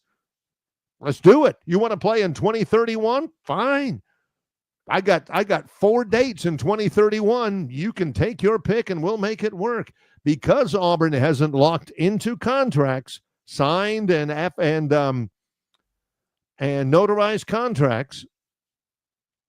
Here's Auburn what I can don't afford to make some deals now. They're wide open. We what, can 2 for your 1 schedule, deals? Notre Dame. A little 2 for 1? Is that what you're saying? No, not that kind of a deal. But it's like Notre Dame, here's what I don't want to Ohio State, you got to get a non-conference game. You want to play SEC? We're wide open. Here's what I don't Name a want to date. see. Home and away with NC State, Oklahoma State, Michigan State, Iowa State. These all have a trend to them. Yeah, that ain't. They who are Auburn perceived people- as the secondary school in their state. Yeah, Why that's is that? not what Auburn Why is people that want what to John's thinking? go see. They don't want to go to Raleigh or East Lansing or Stillwater. That ain't where they want to go. Now, I get it. It's going to be a little tougher to maybe get some so-called other schools to do a home and away with you. See Baylor and Miami as an example. But I'm with you.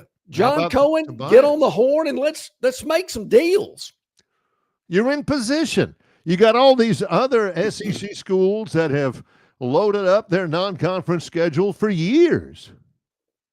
Auburn can say, look, hey, Ohio State, you say you got an opening September 14th, 2029?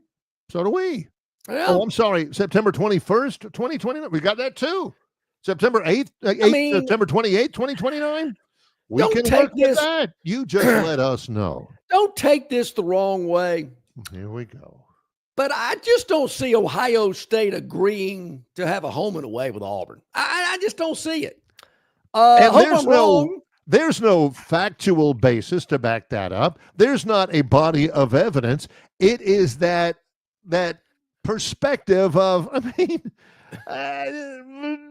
they're Auburn. I'm just saying. Stacey Danley almost got killed catching a flat pass against Ohio State. They owe Auburn. I challenge Auburn to prove me wrong, Barry. Ohio State home and away, Notre Dame home and away. Who else could I think of that would home and away with them? Let me see. Just Michigan home and away. No, ain't gonna happen. Because it's I didn't say that. Auburn. It's just a mindset. Ohio State against Auburn? It's just a feeling Ohio I have. State. I don't know anything Auburn? for sure. It's just a feeling I have. Believe me, we are well aware of that feeling. And I'm hoping that one day they can prove me wrong. But I don't see it happening. Thank you, Dr. Martin Luther Longshore there. Appreciate that. So it'll be very interesting who these teams are that all these schools in the SEC. Now again, John loves for non-conference. John loves him some schedules. Oh, yeah. He is a schedule guy. He also loves him some Phantom Daily Dog. That's coming. That's coming up. Also, our Gurn Jr. Victoryland Topic Wheel. It's our Monday Game Week show. Longshore and McKnight in association with Yellowhammer News, presented by Bud Light. Known by avid golfers as one of the most beautiful and challenging stops on the Robert Trent Jones Golf Trail, Cambrian Ridge in Greenville lies just 40 miles from Montgomery. It is well worth the ride for any golfer looking for 27 holes of jaw-dropping golf. The greens have been redesigned to accommodate the higher green speeds associated with their installation of the latest generation of ultra-dwarf Bermuda grass. Cambrian Ridge offers a fully stocked pro shop with all the latest equipment and apparel. Great food and beverages in the clubhouse can be enjoyed both before and after your round. Get your group together and hit the trail. Go to rtjgolf.com/Cambrian Ridge for tee times and more information. All right, man, grab a Budweiser and take a knee. It is the best time of the year. It's baseball season. That means sunshine. It means behind-the-back peanut tosses. And it means sharing some cold, frosty Budweisers with your boys. Because there's nothing more American than watching America's game with America's beer. So let me ask you something. Are you ready to bring your A game? Are you ready to cheer every frozen rope down the line and amazing catch at the warning track? Are you ready for pitchers' duels and slugfests? Tell me, are you ready for the thrill of an incredible walk-off victory? I can't hear you. Are you ready for Budweiser and baseball? Then get on your feet, raise an ice-cold Bud, and let's make this season larger than life. Great times are waiting. Grab some Bud! Enjoy responsibly. Budweiser Beer, Anheuser-Busch, St. Louis, Missouri.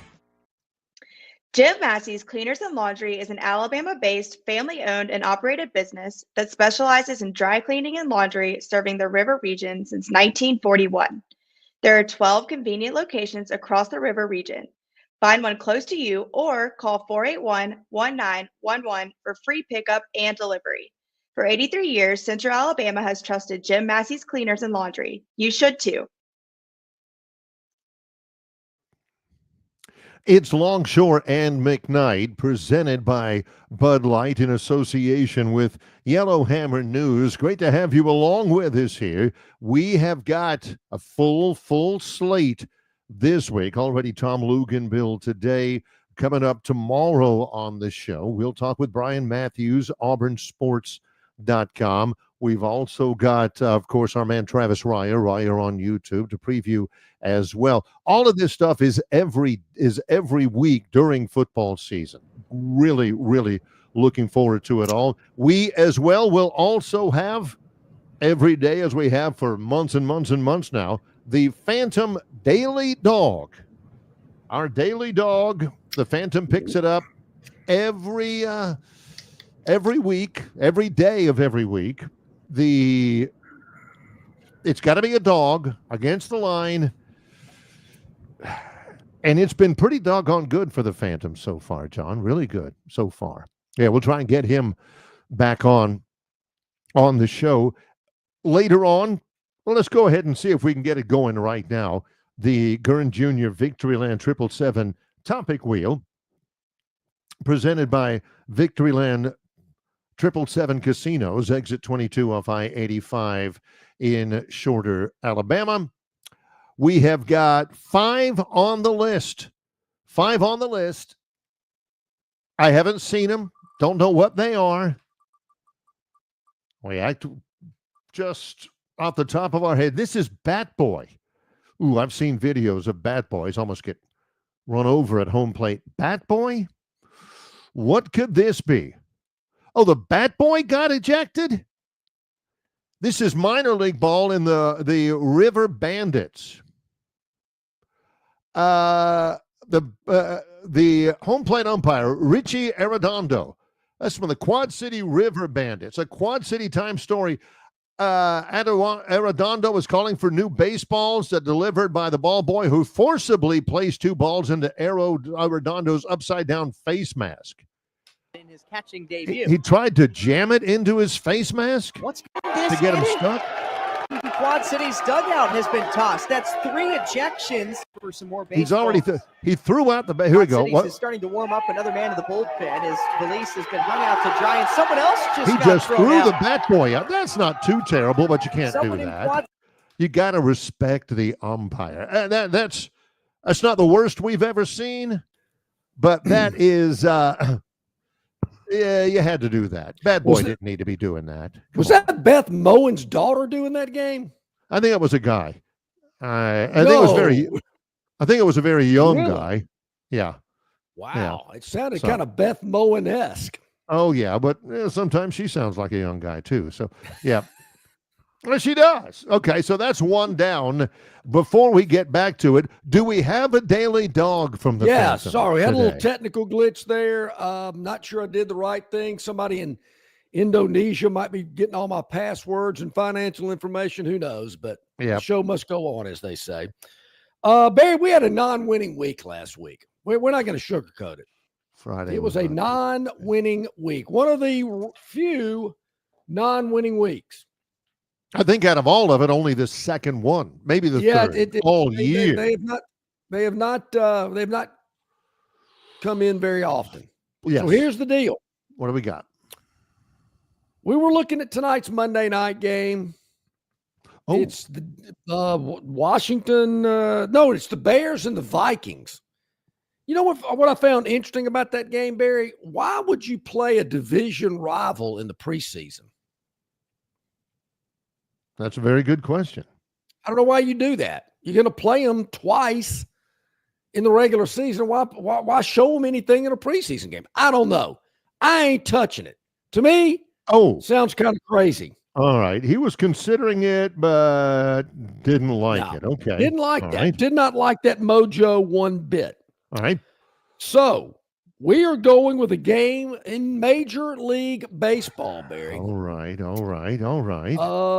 It begins at 5:40. 5:40. Okay. All right. Uh-huh. This is going to be any one of 2 games. It's either going to be Cleveland, Ohio, or Miami, Florida. Hey, we're going down south to Miami. I believe this venue is in downtown Miami. I remember flying out of the Miami airport, looking at the window, going, "Wow, look at that stadium! That thing's pretty cool." I've driven right by it. It is a beautiful ballpark. Yes, and it's now called Lone Depot Park in downtown Miami. Lone Depot Park, Miami, Florida. It used to be called Marlins Park. It's absolutely beautiful, and it is right downtown, which for Marlin fans means it's much easier, much more convenient for them to ignore going to the game. Sure it is. That's right. Because they're not playing at Joe Robbie anymore, which is halfway to Fort Lauderdale. Terrible facility. So, people, it was inconvenient for them to go to the game, so people wouldn't go. Now it's very convenient for them not to go to the game because they still, even though it's right downtown, right in the middle of everything, people still ain't going. They ain't still going. Not going. Okay. Not going to be a big crowd tonight for the Miami Marlins, which for John's next few years is still going to be the Florida Marlins. Sure. But it is the Miami Marlins.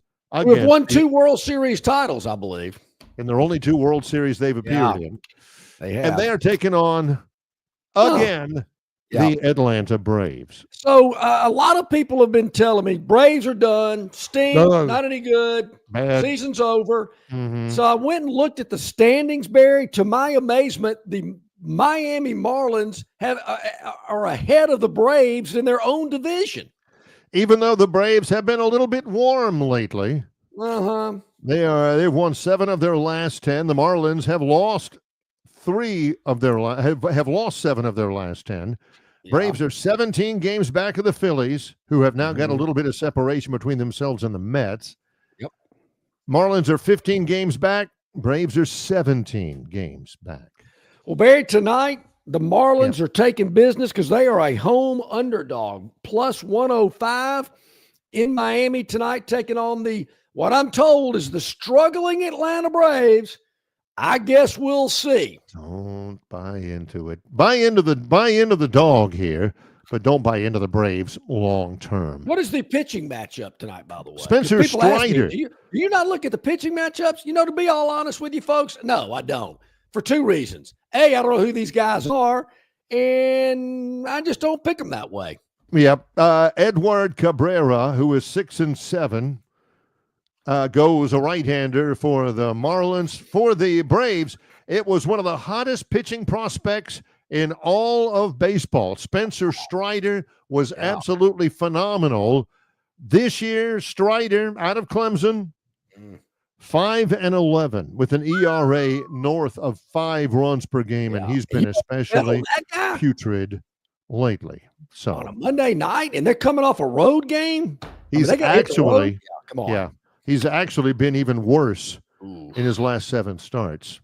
So, Barry, if I'd have gone that pitching matchup angle, I would have sounded really smart, but I didn't. But who cares? But now that you've told me that, I feel even better about my selection. So there you have it. Miami plus 105 hosting your Atlanta Braves, ladies and gentlemen. Stop it. Well, we'll take a break. When we come back, we will dive back in to the Kern Jr. Victoryland 777 Topic Wheel. John caught the very end of the Bat Boy getting the heave-ho. Come on, you can't slamming the balls into the home plate umpire's mask. Come on. You don't do that. Get the kid out of there. Teach him a lesson. That was Bush League.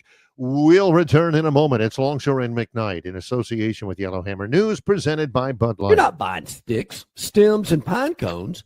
You're buying premium long-diddle pine straw from River Region Straw. Kenny and his staff have access to the best pine straw in the River Region, full of color that will last all season long. Kenny has locations in Montgomery, Prattville, and Auburn, and no order is too big or too small, from a few bales to an 18-wheeler trailer load. Pickup is available, or your order can be delivered. They can even spread your pine straw if you like. So call or text Kenny today, 669-5959. That's 669-5959 for all of your pine straw needs. It doesn't matter if you're running drills at the park, playing pickup on a Saturday, or sinking the final putt. When you compete with your friends with Michelob Ultra on the line, competition isn't that friendly. The trash talk, next level. And the stakes, those are crystal clear. With only 95 calories and superior smooth taste, it's the ultimate trophy. Superior is worth playing for. Michelob Ultra, superior light beer. Enjoy responsibly. Copyright 2025, Anheuser-Busch Michelob Ultra Light Beer, St. Louis, Missouri. Play to win big at Victoryland Casino, where the hottest, most exciting games are waiting for you. Big bonuses, giant jackpots, and rewards keep our guests coming back for more. Visit our Players Club today and check out this month's exciting free play promotions. You'll have more fun at Victoryland Casino, where you can be a winner too.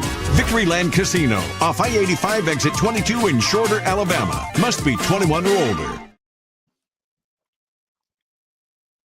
All righty, welcome back in, everybody. So glad you are with us here today. I know the Kern Jr. Victoryland 777 Topic Wheel is in motion. I want to make sure I hadn't forgotten anything here. I think we've covered most everything today. I believe so.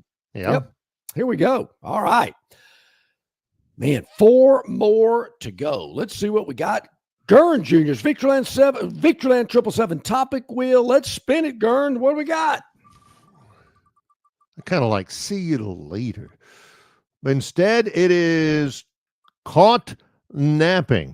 I remember very famously one time we were doing the show on a Thursday on remote, and we had Jason Caldwell on, and I took a picture of John reading the paper. Oh, Micah Parsons? Wait a minute. Whoa. I was reading the paper? Yep. Yeah, probably was. Okay, yeah. Let's see. Micah Parsons, he's not sleeping. That's for effect. The Cowboys playing their final preseason game, and he was there. He's been to the games. That's not that. but stretched out over there. He did that on purpose. Oh, he's sleeping. He knows how to get his message across. They still hadn't signed him. They're going to go into the season without Micah Parsons. And even if he does play, they played against Atlanta, by the way, and Dallas won it big. Even if they do sign him, and they might, he's not going to be ready. He hadn't had any contact, any game action, and all that. I'm off for the Cowboys. I think the Cowboys beat the Falcons in a preseason game. Was it yesterday I saw that? Yeah, that was 31-13. Yeah. That's what I was mentioning. Yep. I got to tell you, Barry, some of these preseason games, they used to kind of tickle my fancy. Boring. Yeah. Get rid of them. Don't even need them. That's why I passed on that Bear-Viking game tonight. That was a good one. Yeah. All right. Let's spin it some more. Let's see what else we got on the Gurn Jr. Victoryland 777 topic wheel. Now, if John were to win, so to speak, on a preseason game. Well, I have won a few. Hey, here we go. I'm just telling you that. It's kind of boring. I've won a few, but it's just not exciting. See ya later. See you later. Okay. All right. Let's see what we got here. Oh, did you see this? Deion's son, Shiloh, who was not the best. Check this. This is the tight end's playing hard. Shiloh punches him in the face. Can't do that. Penalty. I think he gets kicked out. Yeah, you're and done. Immediately after the game, the Buccaneers wave him. I want to hear from Tobias on this. Punching him in the face, Zach Davidson, who was blocking him. There was some pushing afterwards. Todd Bowles, the head coach, gives him the stink eye. He was battling for that fourth and final safety spot. He got it now. Not anymore. Didn't get drafted. It's not like he was a high draft choice. So it ain't like he's, this is a surprise. Oh, what an underachiever. He wasn't drafted anyway. Of course, Shador hasn't been playing very well himself lately. So Shiloh is probably where he needs to be, and that is not on an NFL roster right now. But it's just the way it happened, John. You get in a fight. Come on. And the head coach glaring at you as you walk off the field, and that you had to pretty much be struck with the realization that that's the last time he's walking off an NFL field. I wonder what his father's going to say about that. He's going to say something, And he, because of Deion and because of his contacts and because of his cash and as cachet and his panache, Shiloh will be in another camp, but it is late. Yeah. Somebody may pick him up and put him on whatever they call the taxi squad these days and just have him be ready and all that, but he was never going to be a significant contributor in the NFL.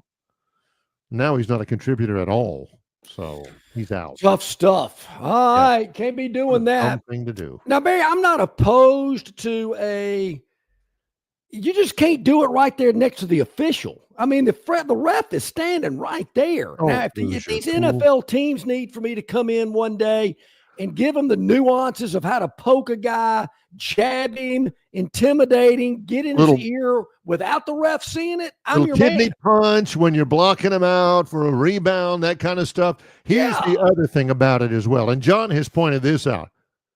What the heck you punching a guy in his helmet for? Come on. What? Like you're going to hurt him with your closed fist against his $280, $300 fully space age helmet? Come on. Can't do that. Yeah. Okay. Let's move on. All right. Let's see what let's see what's next, Gurn. Spin away.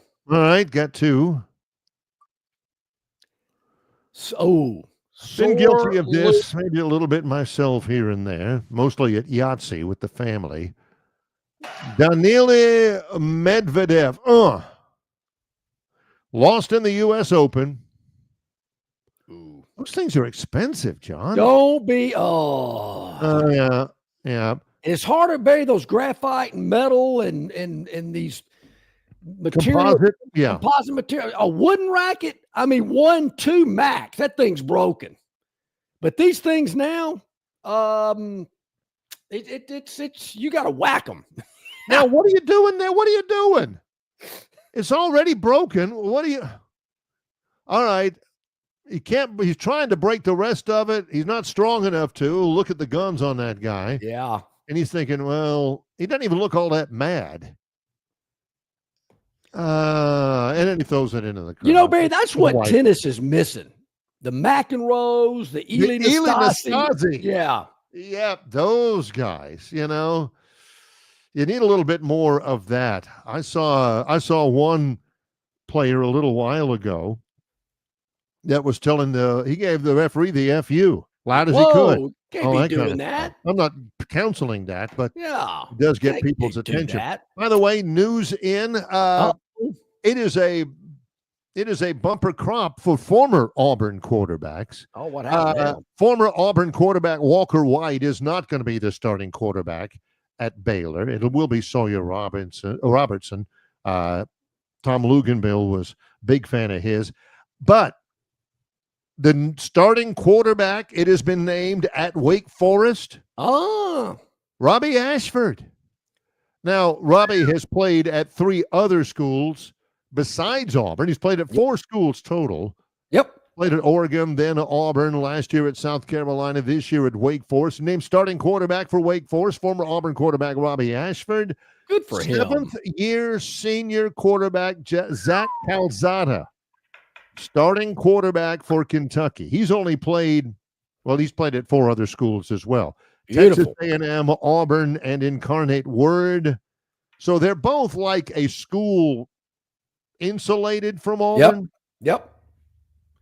But it's, Alabama has got like 3 or 4 of them. That's the way of the world these days. They're moving around. Quarterback, the Boston College quarterback. Oh, yeah. Texas A&M's got 5, I want to say, including Zach Calzada. So. John Cohen, don't put Wake Forest on the schedule either. All right, one more to go to make it official, and then we got a couple of photos we're going to put on the screen to show some of our listeners what happened over the weekend. Sore loser. Yeah, is done. Now we've got Richard Dawson, Family Feud, Steve Harvey, Ray Combs. Was that the guy? Looks like a fight. Oh yeah, the Kansas State brother and the Avery Johnson's brother and father got in a fight after the game in Ireland. With each other? Yes. Too many drinks at the pub. What happened here? But there was a fight. Yes.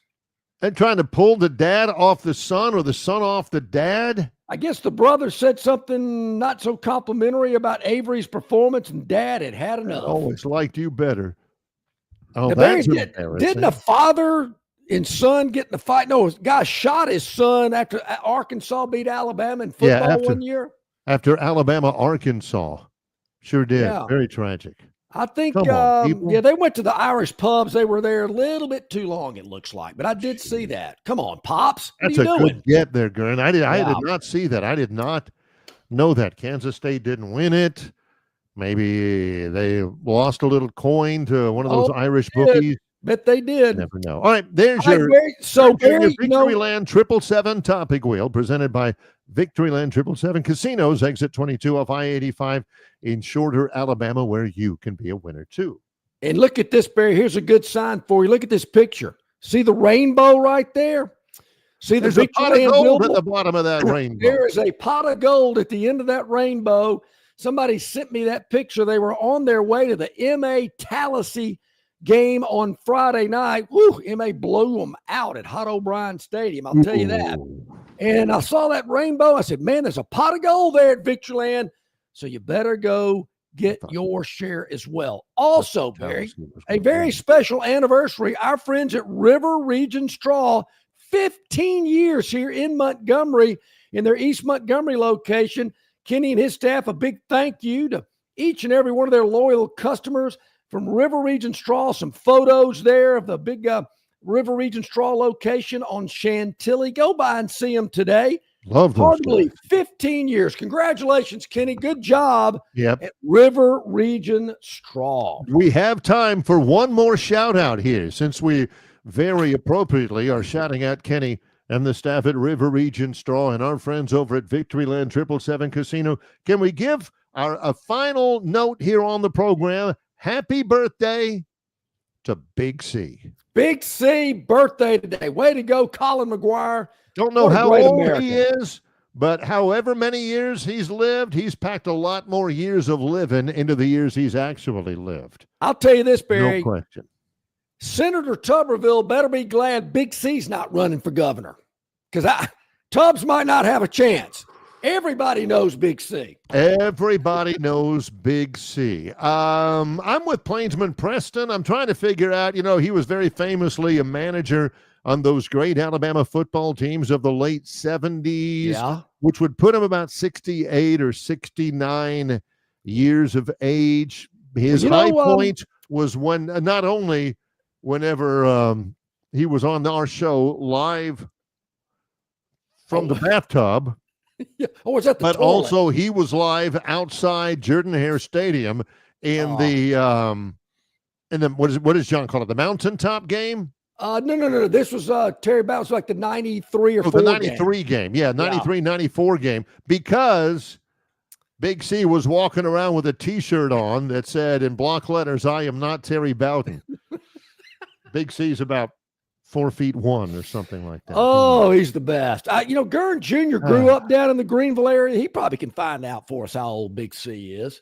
Heck, everybody knows that guy. All right, Barry, tomorrow we're going to be back on it with our man, Brian Matthews, auburnsports.com, Travis Ryer on YouTube. We're going to get their thoughts. Hey, Travis, should Alabama be playing Mississippi State every year? I think I know what the answer to that's going to be.